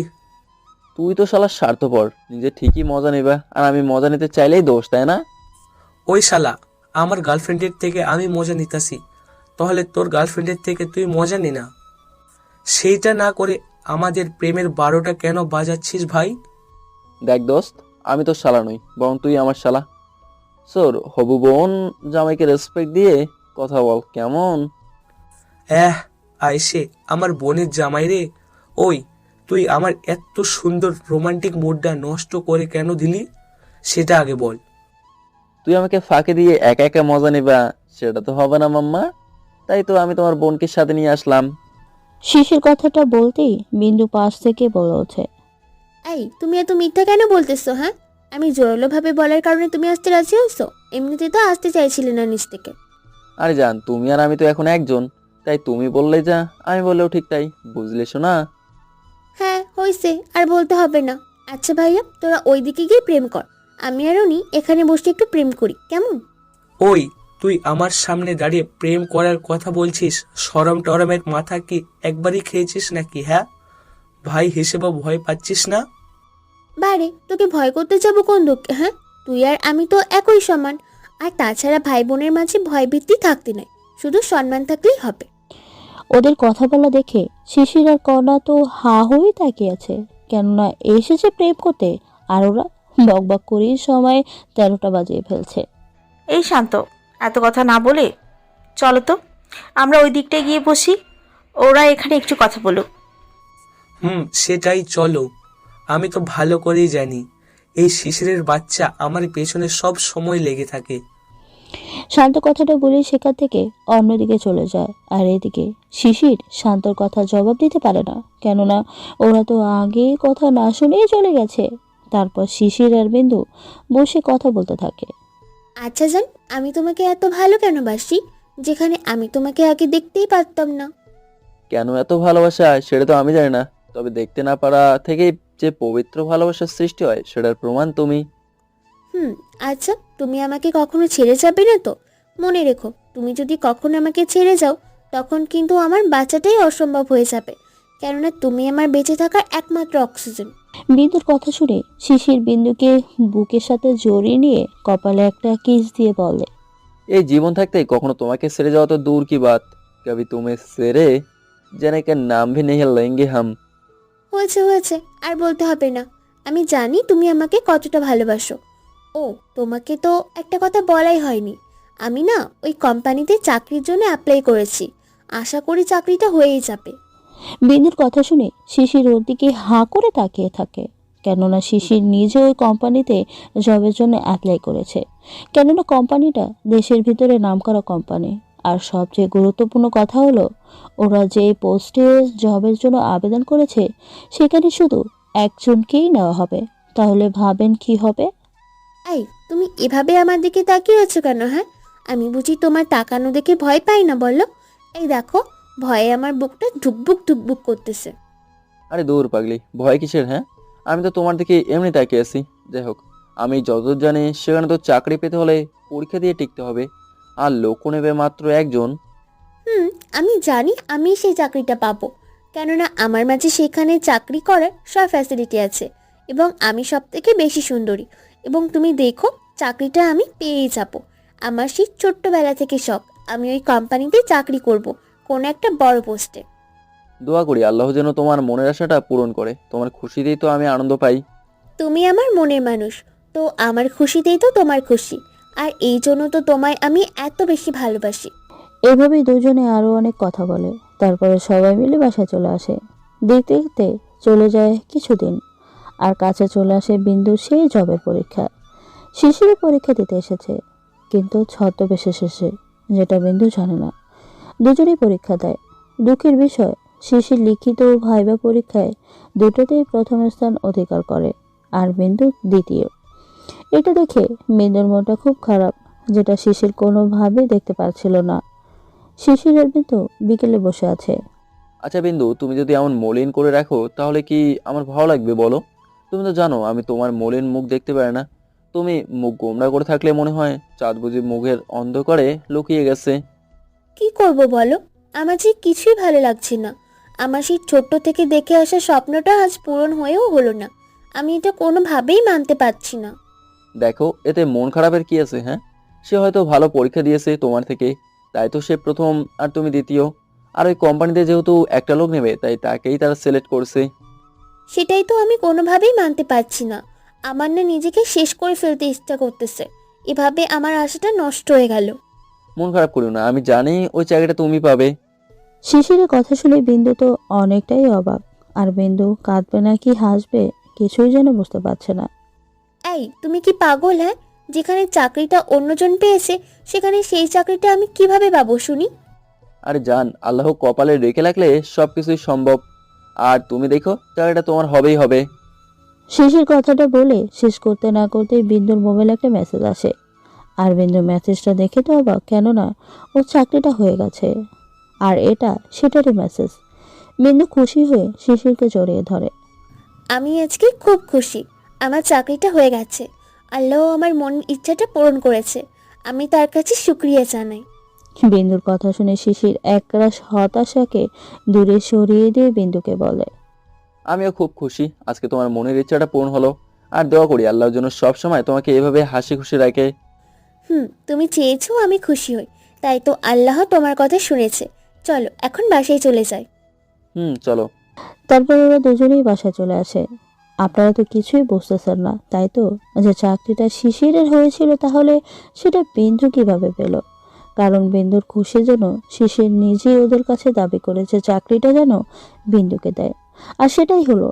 দেখছেন কতটা ভালোবাসলে কারোর জন্য এতটা স্যাক্রিফাইস করা যায়। বিন্দু বাড়িতে এসে বিষয়টা সবাইকে জানায়। সবাই খুব খুশি হয়, শুধু শান্ত ছাড়া, কেননা শান্ত শিশিরের সবটাই জানে।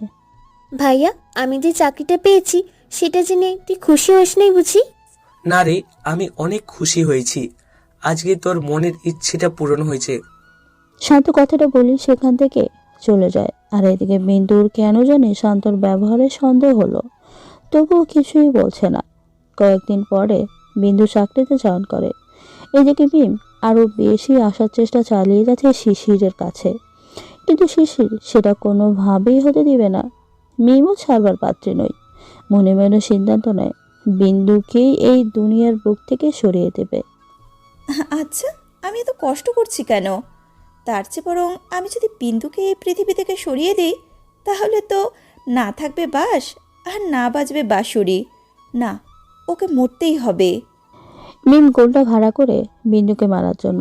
একদিন বিন্দুর সন্ধ্যায় বাসায় ফিরছিল, ঠিক তখনই একদল সন্ত্রাসী বিন্দুর পেটে ছুরি ঢুকিয়ে দেয়।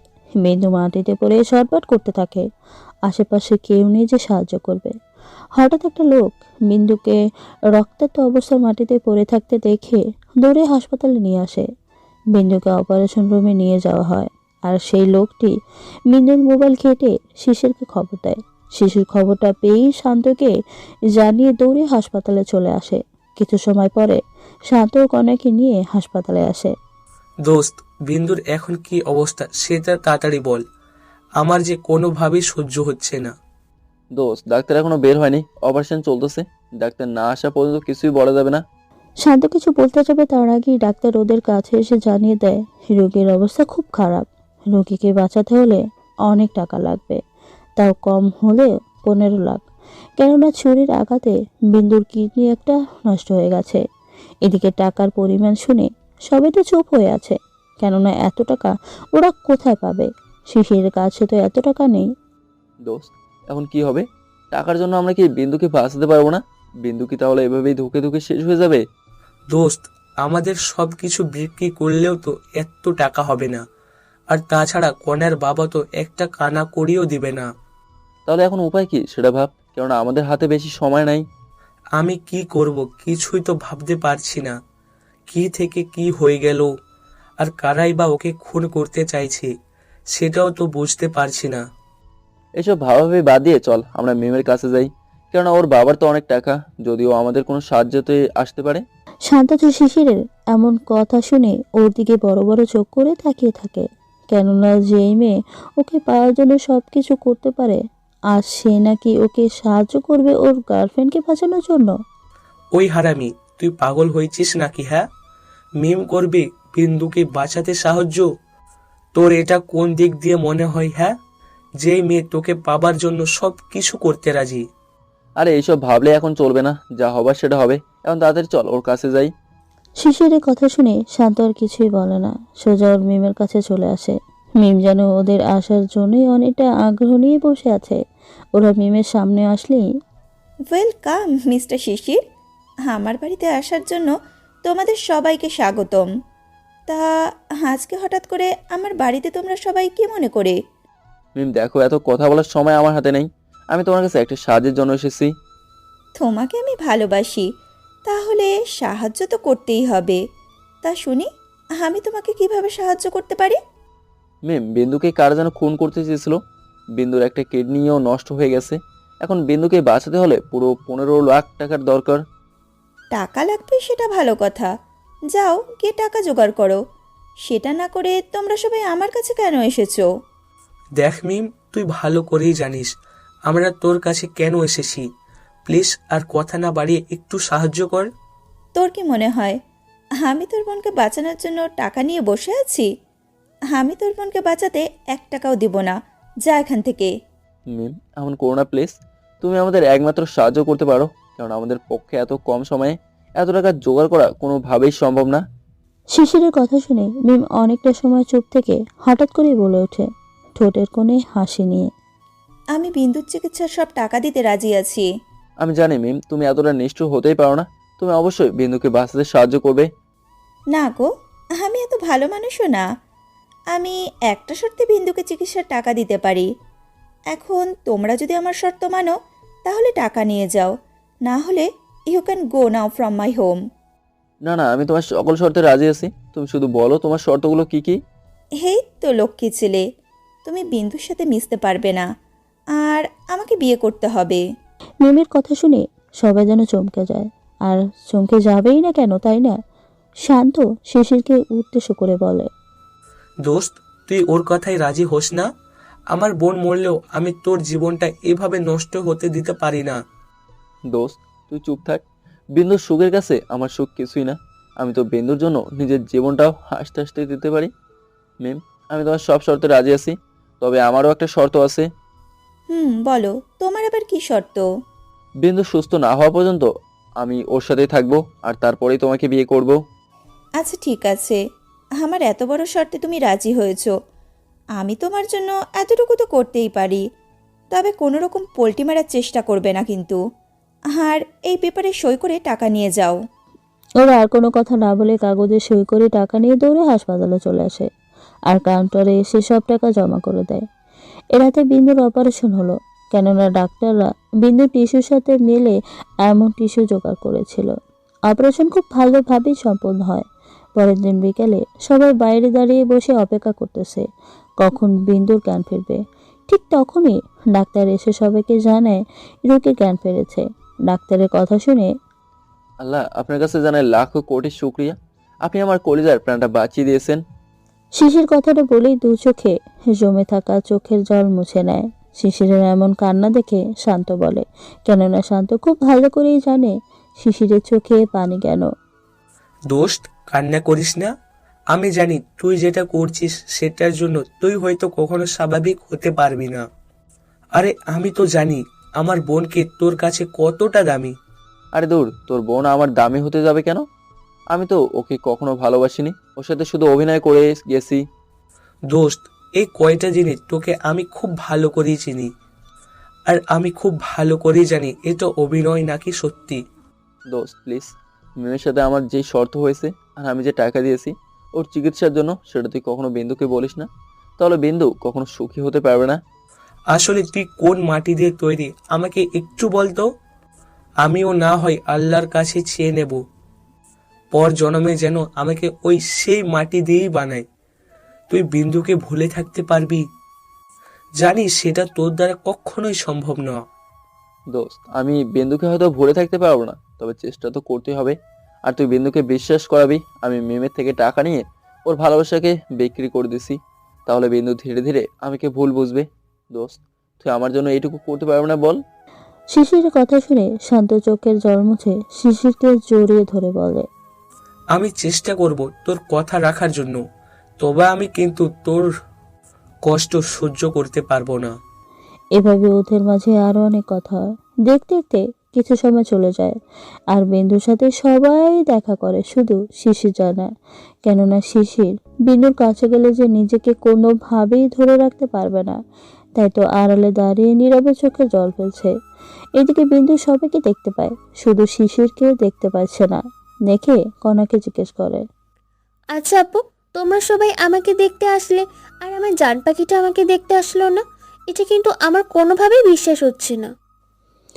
বিন্দুর এমন কথা শুনে কণা শান্তর দিকে তাকিয়ে বুকের মাঝে সত্যকে লুকিয়ে রেখে বিন্দুকে বলে, বিন্দু, তুই যেটা ভাবিস সেটাই এখন শিশির হয়তো ভাবে না, সে হয়তো এখন অন্য কাউকে নিয়ে স্বপ্ন দেখে।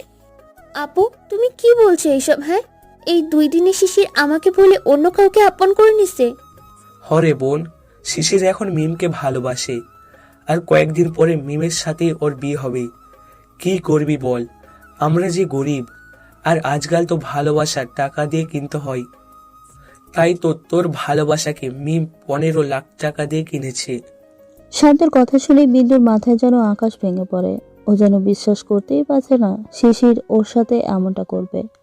না, এটা হতে পারে না। ভাইয়া, তোরা আমাকে মিথ্যা বলতেছিস, আমি সেটা ভালো করে জানি। প্লিজ ভাইয়া বল না, আমার কলিজাটা কোথায়? না রে বোন, এইটা সত্য। আর এই যে আমার মোবাইলে শিশির একটা ভয়েস দিয়েছে, যেটা শুনলে তোর এটা বিশ্বাস হবে। শান্ত কথাটা বলেই পকেট থেকে ফোনটা বের করে বিন্দুর সামনে ভয়েসটা প্লে করে। বিন্দু, তুমি কি বোকা? আমার তো একটা সুন্দর স্মার্ট ছেলে তোমাকে ভালোবাসবে, এটা কিভাবে ভাবলে? হ্যাঁ, আরে তোমার সাথে আমি শুধু টাইম পাস করছি, আর সেই টাইম পাস কি তুমি ভালোবাসা ভেবে নিয়েছো? আসলে তোমার সাথে এমনটা করার একটাই উদ্দেশ্য ছিল, আর সেটা হলো তোমাকে শাস্তি দেওয়া। তুমি না সব ছেলেকে ঘৃণা করতে, আর কেউ ভালোবাসি বলে তাকে মেরে হাসপাতালে ভর্তি করাতে। আমি সেই জিনিসটাই দেখতে চেয়েছিলাম, দেখা শেষ, তাই আমিও চলে গেলাম। ভালো থেকো, আর মিমকে ভালোবাসি আমি, আর ওকেই বিয়ে করব। বয়সটা শুনে বিন্দু যেন কান্নায় ভেঙে পড়ে। বিন্দুর কাল পেয়ে পানি ছড়তে থাকে। বিন্দুর বিশ্বাস হচ্ছে না এভাবে ওর জীবনটাকে শিশির নষ্ট করে দেবে। এদিকে শিশির কোনোভাবেই নিজেকে শান্ত রাখতে পারছে না। কান্না ভেজা মনটাকে নিয়ে বাসায় চলে আসে। এদিকে শান্ত শিশিরের কথা মতো বিন্দুকে বিশ্বাস করায় যে শিশির ওর সাথে আসলেই এমনটা করেছে। আর বিন্দু ধীরে ধীরে শিশিরকে ঘৃণা করতে শুরু করে। কয়েকদিনই বিন্দুর মন থেকে শিশিরের প্রতি সব ভালোবাসা নিমেষেই হারিয়ে যায়। আসলেই কাউকে ভালোবাসতে হয়তো কিছুদিন সময় লাগে, কিন্তু সেই ভালোবাসা থেকে ঘৃণা জন্মাতে খুব বেশি সময় লাগে না। একদিন কলেজে শিশির আর মিম বসে আছে। ঠিক সেই সময় বিন্দু কোথা থেকে এসে শিশিরের গালে ঠাস ঠাস করে তারপর লাগিয়ে দেয়, যেটা দেখে সবাই তো অবাক। মিম তো রাগে ফুসতেছে, কিন্তু কিছুই বলছে না। আমার ভালোবাসার কি তোর কাছে কোনো মূল্যই ছিল না যে এভাবে আমার মনটা নিয়ে খেলা করলি? আর তোর যদি এতই টাকা দরকার ছিল তো আমাকে বলতি, আমি একটা কিছু করতাম। আসলে কি জানিস, তোদের মতো ছেলেদের জন্যই আজকাল সব ছেলেরা মেয়েদের কাছে ছোট হচ্ছে। যে ছেলেরা মেয়েদের মনকে নয়, বরং শরীর আর বাপের টাকাকেই ভালোবাসে। তোর মতো ছেলের এই পৃথিবীতে বেঁচে থাকার কোনো অধিকার নেই। বিন্দু কথাগুলো বলেই ব্যাগ থেকে একটা চাকু বের করে শিশিরের পেটে ঢুকাতেই নিমিষেই মিম ধরে ফেলে। দেখ বিন্দু, আমি এত সময় চুপ করেছিলাম বলে তুই এটা ভাবিস না যে আমি তোকে ছেড়ে কথা বলবো। ও আমার বয়ফ্রেন্ড, তাই ওর ভালো মন্দ দেখার দায়িত্বটাও আমার। সো বেশি কিছু করার চিন্তাও মাথায় আনিস না। তোর বয়ফ্রেন্ডকে ব্যাগে ভরে রাখ। ও তো সমাজের ভাইরাস। আমার ভাবতেই অবাক লাগে আমি কিনা ওর মতো একটা মানুষকে ভালোবেসেছিলাম। ছি। বিন্দুর কথাগুলো শিশির নিচের দিকে তাকিয়ে মাথা নিচু করে শুধু শুনিয়েই যাচ্ছে আর চোখে জল ফেলছে। হাজারো কথা মনে জমা থাকলেও বলতে পারছে না। শিশির কিছু বলছে না দেখে, শোন মিম, তোর বয়ফ্রেন্ডকে সাবধান করে দিস, আমার সামনে যেন না পড়ে, তাহলে আমি কিন্তু ওকে খুন করে ফেলবো। বিন্দু কথাটা বলেই সেখান থেকে চলে যায়। আর এদিকে মিম শিশিরকে একা রেখে ক্লাসে চলে যায়। কেননা মিম তো চেয়েছিল শিশিরকে বিন্দু থেকে কেড়ে নিতে, সেটাও করেছে। দেখতে দেখতে আবার কয়েকটা দিন পার হয়ে যায়। কালকে মিম আর শিশিরের বিয়ে, তাই শিশির কলেজে আসে শান্ত ও বিন্দুকে দাওয়াত করতে। শিশির কলেজের গেট দিয়ে ঢুকতে দেখতেই পায় ওরা বকুলতলায় বসে কথা বলছে। শিশির সোজা ওদের কাছে এসে বিন্দুর হাতে বিয়ের কার্ডটা দিয়ে বলে, কালকে আমার আর মিমের বিয়ে, তোমাদের সকলের দাওয়াত রইল, যদি আসতে তাহলে খুশি হতাম। শিশিরের কথা শুনে বিন্দু যেন নিমেষেই ভয়ঙ্কর রূপ ধারণ করে। কার্ডটা টান দিয়ে ছিঁড়ে ফেলে শিশিরের কলারটা ধরে বলে, তোর সাহস কি করে হয় আমাকে বিয়ের দাওয়াত দিতে, আমার সামনে আসার? হ্যাঁ, দূর হ আমার চোখের সামনে থেকে। বিন্দুকে শান্ত থামিয়ে শিশিরকে সেখান থেকে পাঠিয়ে দেয়। আর এইদিকে বিন্দু বসে বসে চোখের জল মুছতে থাকে। কেননা ও যে শিশিরকে কোনোভাবেই বলতে পারছে না, তাই মনে মনে সিদ্ধান্ত নেয় এখান থেকে অন্য কোথাও চলে যাবে। ভাইয়া, আমি এখানে থাকতে পারবো না। আমি মনে মনে সিদ্ধান্ত নিয়েছি কোম্পানিকে বলে অন্য কোথাও চলে যাব। কি বলিস এইসব? হ্যাঁ, আর তুই পড়াশোনা শেষ না করে কোথায় চলে যাবি? ভাইয়া, তুই কি চাস আমি ওদেরকে দেখে একটু একটু করে শেষ হয়ে যাই? আমি যে ওকে কোনোভাবেই ভুলতে পারবো না। দূরে থাকলে হয়তো ভুলে থাকতে পারবো। ঠিক আছে, তুই যেটা ভালো মনে করিস সেটাই হবে। তবে একটা কথা মনে রাখিস, আমাদের সামনে যেটা ঘটে সেটার আড়ালে আরো অনেক কিছুই লুকিয়ে থাকে, যেটা আমরা দেখতে বা বুঝতে পারি না। শান্ত কথাটা বলেই সেখান থেকে চলে যায়। আর বিন্দুর মনে শান্তর বলা কথাটা চিন্তা ধরিয়ে দেয়। এদিকে দেখতে দেখতে আজকের মতো দিনটা চলে যায়। আর পরের দিন শিশির আর মিমের বিয়ের সময় হয়ে আসে। মিম বসে আছে, পাশে মনমরা হয়ে বসে আছে শিশির। মিমকে দেখেই মনে হচ্ছে ও খুব অসুস্থ, তবুও সুস্থ থাকার ভান করতেছে। দেখতে দেখতে বিয়ের কাজ শেষ হয়ে যায়। দেখ দোস্ত, আমাদের সাথে যেটা হয় সেটা কিন্তু আল্লাহ নিজে আগে থেকেই লিখে রাখেন, তাই আমাদের উচিত সেটা মেনে নিয়ে সুখে শান্তিতে জীবন পরিচালনা করা। দোস্ত, তোর বলার নীতি কথাগুলো না আজকে আমার কাছে কেমন জানি মনে হচ্ছে। প্লিজ আমাকে তোরা সবাই ক্ষমা করে দিস। দোস্ত, তুই আমাদের জন্য এত কিছু করেছিস, সেটা পরেও ক্ষমা চাচ্ছিস? আমার বোনের নতুন জীবন তোর কারণেই পেয়েছে, আর তুই চাকরির না নিয়ে ওর খুশিটাকে বড় করে দেখছিস। তবুও কি আমরা তোর উপরে রাগ করে থাকবো বল? শান্ত প্লিজ, এসব কখনো বিন্দুকে বলিস না। আমি না হয় সারা জীবন ওর চোখে বেঈমান হয়েই থাকবো। আচ্ছা ঠিক আছে, আমি গেলাম। তুই মিমকে নিয়ে বাসার ঘরের বিড়ালটা মার, কেমন? শান্ত শিশিরকে সান্ত্বনা দিয়ে যেই না আসতে দেবে অমনি বাড়িতে চিল্লাচিল্লি শুরু হয়ে যায়। কেননা মিমের গলা দিয়ে শুধু রক্ত বেরোচ্ছে। মিমকে তাড়াতাড়ি হাসপাতালে নিয়ে আসায় অপারেশন চলছে। অনেকটা সময় পরে ডাক্তার এসে বলে মিম শিশিরের সাথে কিছু একটা বলতে চায়। দোস্ত, তাড়াতাড়ি যেয়ে দেখ ও কি বলতে চাই। যা হবার তা তো হয়ে গেছে, সেটা তো আর ফিরে আসবে না, তাই না? না রে দোস্ত, ও তো চেয়েছিল আমি যেন ওকে বিয়ে করি, সেটা আমি করছি। এখন ওর সাথে কেন কথা বলবো? বাবা শিশির, প্লিজ রাগ করে না, থেকে যাও আমার মেয়ের সাথে, একটু কথা বলে আসো। হ্যাঁ, আঙ্কেল ঠিকই বলছে। মিম অনেকটাই অসুস্থ, তাই তোর উচিত স্বামী হিসেবে ওর কথা শোনা। প্লিজ যেয়ে দেখ কি বলে। শান্তর কথা শেষ না হতেই ডাক্তার আবারও বলে যে রোগীর অবস্থা খুবই খারাপ, যা কিছু হয়ে যেতে পারে। শান্ত মিমের বাবা জোরাজোরিতে শিশিরের মন না চাইতো মনে অনেকটা বিরক্তি নিয়ে মিমের কাছে আসে। শিশিরকে দরজার কাছে দেখে মিম মুখ থেকে অক্সিজেন মাস্কটা খুলে বলে, তুমি এসেছো? আমার বিশ্বাস ছিল তুমি আসবে। জানো শিশির, আমি আজকে অনেক খুশি, কারণ আমি তোমার বউ হতে পেরেছি। আমার খুব ইচ্ছে ছিল তোমার সাথে সুখে সংসার করব, কিন্তু আল্লাহ সেটা আমার কপালে লেখেনি। আমি তোমাকে যেদিন প্রথম দেখি সেই দিন থেকেই ভালোবাসতে শুরু করি, আর তোমাকে নিয়েই মনের মাঝে শত স্বপ্ন সাজাতে থাকি। আমার পথের কাটা বিন্দুকে সরিয়ে দেওয়ার জন্য সেই দিন ওর উপরে হামলা করিয়েছিলাম আমি, আর তুমি যখন টাকার জন্য আসলে তখন নতুন করে শর্ত জুড়ে তোমাকে আপন করে নিলাম। জানো শিশির, আমি তো পাপ করেছি, কিন্তু আল্লাহর সেটা সহ্য হয়নি, তাই তো আমার ক্যান্সার ধরা পড়েছে। আর কয়েকদিন আগেই জানতে পেরেছি আমি লাস্ট স্টেজে আছি। আমার হাতে হয়তো আর বেশি সময় নেই, পারলে আমাকে ক্ষমা করে দিও। আমি তোমাদের দুইজনের পবিত্র ভালোবাসাকে নষ্ট করেছি।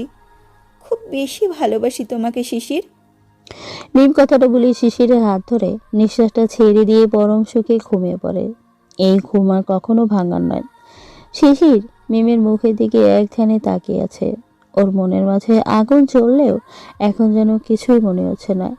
কিছু সময় পরে সবাই চলে আসে। কান্নায় যেন হিড়িক পড়ে যায়। মিমকে সবাই বাসায় নিয়ে আসা হয়। মিমকে ইসলামের নিয়ম অনুযায়ী দাফন টাফন করা হয়। শিশির সন্ধ্যায় মিমদের বাড়ির ছাদে বসে আছে। পাশেই বসে আছে মিমের বাবা মিস্টার মাসুদ রানা আর শান্ত। বাবা শিশির, আমি মিমের কাছে তোমার সব কথা শুনেছি। ও জিদের বসে তোমার সাথে যা করেছে সবটা হয়তো অন্যায় করেছে। আমি এর জন্য ওকে অনেক বকাও দিয়েছি, কিন্তু ও কিছুই শুনে না। কেননা ও তোমার বউ হয়েই মরতে চেয়েছিল। যদি পারো আমার মেয়েটাকে ক্ষমা করে দিও। আমি কখনো ভাবতে পারিনি আমার মেয়েটা এভাবে আমাকে একা রেখে চলে যাবে। দেখুন, মিমের প্রতি আমার অনেক রাগ ছিল, কিন্তু সেটা ওর শেষ নিঃশ্বাসের সাথে সাথে শেষ হয়ে গেছে। ওর ভালোবাসাটা হয়তো একতরফা ছিল, তাই তো আমি বুঝতে পারিনি। বাবা, তুমি তো এখন আমার মেয়ের জামাই, তাই আমি চাই আমার সব কিছু বুঝে নাও। কেননা এই মেয়েটা ছাড়া আমার আর এই পৃথিবীতে কেউ নেই। এখন মেয়ে তো নেই, তাই তার জামাই হিসেবে আমার সব কিছুর মালিক এখন তুমি।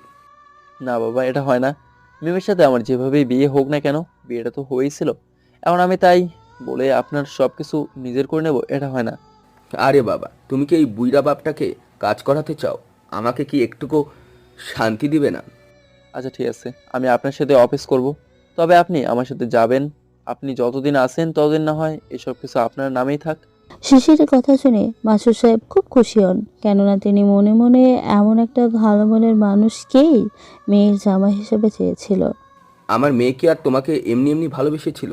তুমি একটা হীরের টুকরা, আর আমার মেয়ে সেই হীরেকেই বেছে নিয়েছিল। আফসোস, আল্লাহর কপালে এই হীরের গলা পড়ার সুখটা রাখলো না। শিশির ও শ্বশুরের চোখের পানি মুছে দেয়, সাথে আরো অনেক কথা বলে। এভাবে দেখতে দেখতে পার হয়ে যায় অনেকগুলো দিন। এখন বিন্দু অন্য কোথাও চলে গেছে, আর শিশিরকে না জানিয়ে। শিশির এখন ও শ্বশুরের ব্যবসা দেখাশোনা করে। দেখতে দেখতে ওর জীবন থেকে হারিয়েছে 5টি বছর। শিশির এখন দেশের নামকরা একজন ব্যবসায়ী, আর শিশিরের একটা কোম্পানিতে বিন্দু সেই পোস্টে আছে, যেটা দুজনের কেউ জানে না। শিশির বাড়িতে খুব একটা আসে না, বলতেই কাজের চাপে সময় পায় না। তাই ওর বড় ভাইয়ের মেয়ে দেখা, সাথে গায়ে হলুদের পর্বটা শিশিরকে সারাই করতে হয় পরিবারের। শিশির বিয়ের দিন সুধা চলে আসে, আর কি ঘটেছিল সেটা তো জানেন। এখন বাস্তবে ফেরা যাক কেমন। আমার বন্ধু আসলে একটা বেঈমান, তাই তো তুই এখানে দাঁড়িয়ে আছিস। জানিস বিন্দু, তোকে যেদিন আমি ওর সম্পর্কে মিথ্যা কথা বলেছিলাম, সেদিন কষ্টে আমার বুকটা ফেটে যাচ্ছিল, কিন্তু আমার যে কিছুই করার ছিল না। এইসবের কিছুর পেছনে মাস্টার মাইন্ড যে শিশির নিজেই ছিল। কি শিশিরের সাথে এত কিছু ঘটে গেছে আর আমরা সেটার কিছুই জানি না? আরও এত বড় লোক সেটাও কখনো বুঝতে দেয়নি। আসলে ভাইয়া, শিশির খুব গম্ভীর মনের মানুষ। ও কখন কি করে সেটা বোঝা খুব মুশকিল। ভাইয়া, তুই আগে কেন বলিসনি? আমি নির্দোষ একটা মানুষকে এইভাবে দিনের পর দিন অবহেলা করে এসেছি, যে নাকি তার মনাজাতে শুধু আমাকেই চেয়েছে।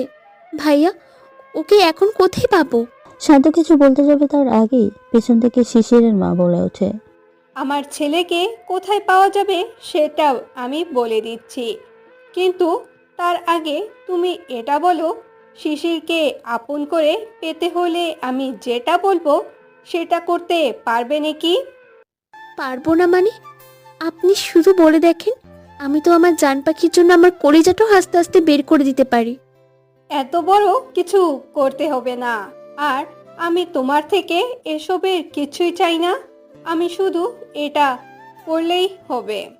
শিশিরের মা বিন্দুর কানে কানে উপরে কথাটা বলে, আর সবাই সেটা শোনার জন্যই ওদের আগ্রহ নিয়ে চেয়ে আছে। বেশ কিছু সময় পরে শিশির দরজা ঠেলে আস্তে আস্তে ঘরে ঢোকে। দরজা লাগিয়ে যেই না খাটের দিকে তাকিয়ে অমনি তো শিশির ভূত দেখার মতো অবাক হয়ে যায়, কেননা এখনো দম বন্ধ হয়ে যাবে। কেননা খাটের উপরে বিন্দু বসে আছে। শিশির বিন্দুকে খাটের উপরে দেখে একটা চিৎকার দেয়। আম্মু, ভূত ভূত, দেখো আমার রুমে লাল শাড়ি পরা একটা মেয়ে ভূত আবার আমার দিকে তাকিয়ে হাসে। শিশিরের চিৎকার শুনে বাড়ির সবাই রুমে আসে, আর এদিকে বেচারি ফাজিল বিন্দুতে শিশিরের কাণ্ড দেখে মুচকে মুচকে হাসতেছে। শিশিরের মা এসে শিশিরকে ধরে বলে, কিরে, তুই এভাবে চিৎকার করছিস কেন? আর এখানে কোথায় ভূত? হ্যাঁ, আমরা তো কোনো ভূতকেই দেখতে পারছি না। নাকি তুই আজকে বাইরে থেকে ওইসব ছাইপাশ খেয়েছিস? হ্যাঁ, আমরা তো কোনো ভূত দেখছি না। দেখ, তোর চিৎকার শুনে আমার নতুন বউটা রুম থেকে ছুটে এসেছে। আমাদের শান্তি মতো একটু কথাও তুই বলতে দিলি না। তোমরা কি সবাই রাতকানা হলে নাকি বলো? আমার খাটের উপরে একটা জলজান্ত ভূত নিয়ে বসে আছে, সেটা তোমাদের চোখে পড়ে না? শিশিরের কথা শুনে এবার সবাই চিৎকারের মানেটা বুঝতে পারে, তাই তো সবাই একসাথে হো করে হেসে দেয়, যেটা দেখে তো শিশির আরো অবাক। তোমরা সবাই আসলেই পাগল হয়ে গেছো। তোমাদের সবাইকে পাগলা গারদে নিয়ে রেখে আসতে হবে। শিশির কথাটা বলে শেষ করতে না করতেই বিন্দু এসে ওর পা ধরে সালাম করতে নিলেই শিশির এক লাফে সোফার উপরে গিয়ে বসে পড়ে আর বলতে থাকে, তোমরা দেখো, ভূতনি হেঁটে হেঁটে আমাকে সালাম করতেও এসেছে। আরে গাধা, এটা না তোর বউ বিন্দু? তুই কি বিন্দুকে দেখে চিনতে পারিস না? হ্যাঁ, কি বললে? ওটা বিন্দু? আর বিন্দু আমার বউ হয়ে আসতে যাবে কেন? আর আমি তো বিয়েই করিনি। আগে তো একাই বিয়ে করেছিলি, তাও আবার কনের থেকে 15 লাখ টাকা নিয়ে। তাই এবার আমরা তোকে না জানিয়ে আমাদের থেকে বিন্দুকে 15 ভরি স্বর্ণ দিয়ে ওকে বউ করে এনেছি, তোকে উপহার দিব বলে। কি ভেবেছিস শুধু তুই একাই আমাদের চমকে দিতে পারিস? দেখ, আমরাও তোকে চমকে দিতে পারি। এখন ভালো ছেলের মতন এই রেজিস্ট্রি খাতায় সাইন করে বিন্দুকে বউ বলে মেনে নে। তোমরা সবাই পাগল নাকি? আমি যার কাছে একটা বেইমান উপাধি নিয়ে বেঁচে আছি, আর সে আমাকে স্বামী হিসেবে মেনে নেবে? শিশিরের কথা শুনে বিন্দু দৌড়ে এসে শিশিরের কলার ধরে বলে, ওই কুত্তা, তুই যদি সেদিন আমাকে সবটা খুলে বলতি, আমি কি তাহলে এত কিছু করতাম নাকি? এই সারো, আমার মান সম্মানের তো 12টা বাজিয়েই সারবে দেখছি। তোমার মান সম্মানের আর বাকি আছে বা কোথায়? এইটুকু বয়সে বিয়ের কাজ শেষ করে 2টা বইয়ের মুখ দেখলাম। দেখো, আমি আমার শ্বশুরের মেয়েকেই শুধু বিয়ে করছি, তোমাকে আমি বিয়ে করিনি। সো তুমি আমার বউ না, যাও এখান থেকে। শিশিরের কথা শেষ হতেই বাইরে থেকে ভিতরে আস্তে আস্তে মিস্টার মাসুদ সাহেব বলে, তুমি এটা বললে তো হবে না বাবা, কেননা মিমো যেমন আমার মেয়ে তেমনি আজকে থেকে বিন্দুও আমার মেয়ে। সো তোমাকে ওকে বউ হিসেবে মানতেই হবে।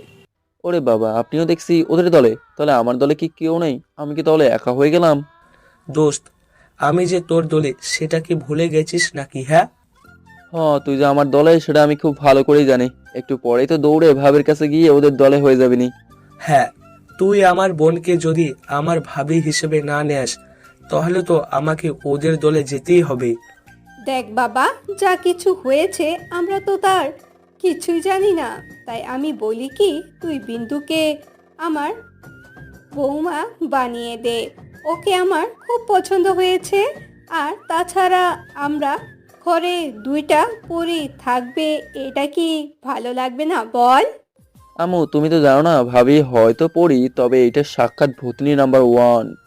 শিশির খাতা সাইন করতে করতে উপরে কথাটা বলে, আর এইদিকে বিন্দু শিশিরের কথা শুনে রাগে ফুঁসতে থাকে। কোমরে হাত দিয়ে দাঁড়িয়ে আছে। ঘটনা বেশি সুবিধার না ভেবে শিশির এক দৌড়, সাথে সাথে বিন্দুও ভো দৌড়। জানি না তাদের এ দৌড় কোথায় গিয়ে থামবে, তবে তাদের বিবাহিত জীবন খুব সুখে শান্তির মধ্যে দিয়েই মাঝে মাঝে ঝগড়া মিষ্টি প্রেম নিয়েই থাকবে।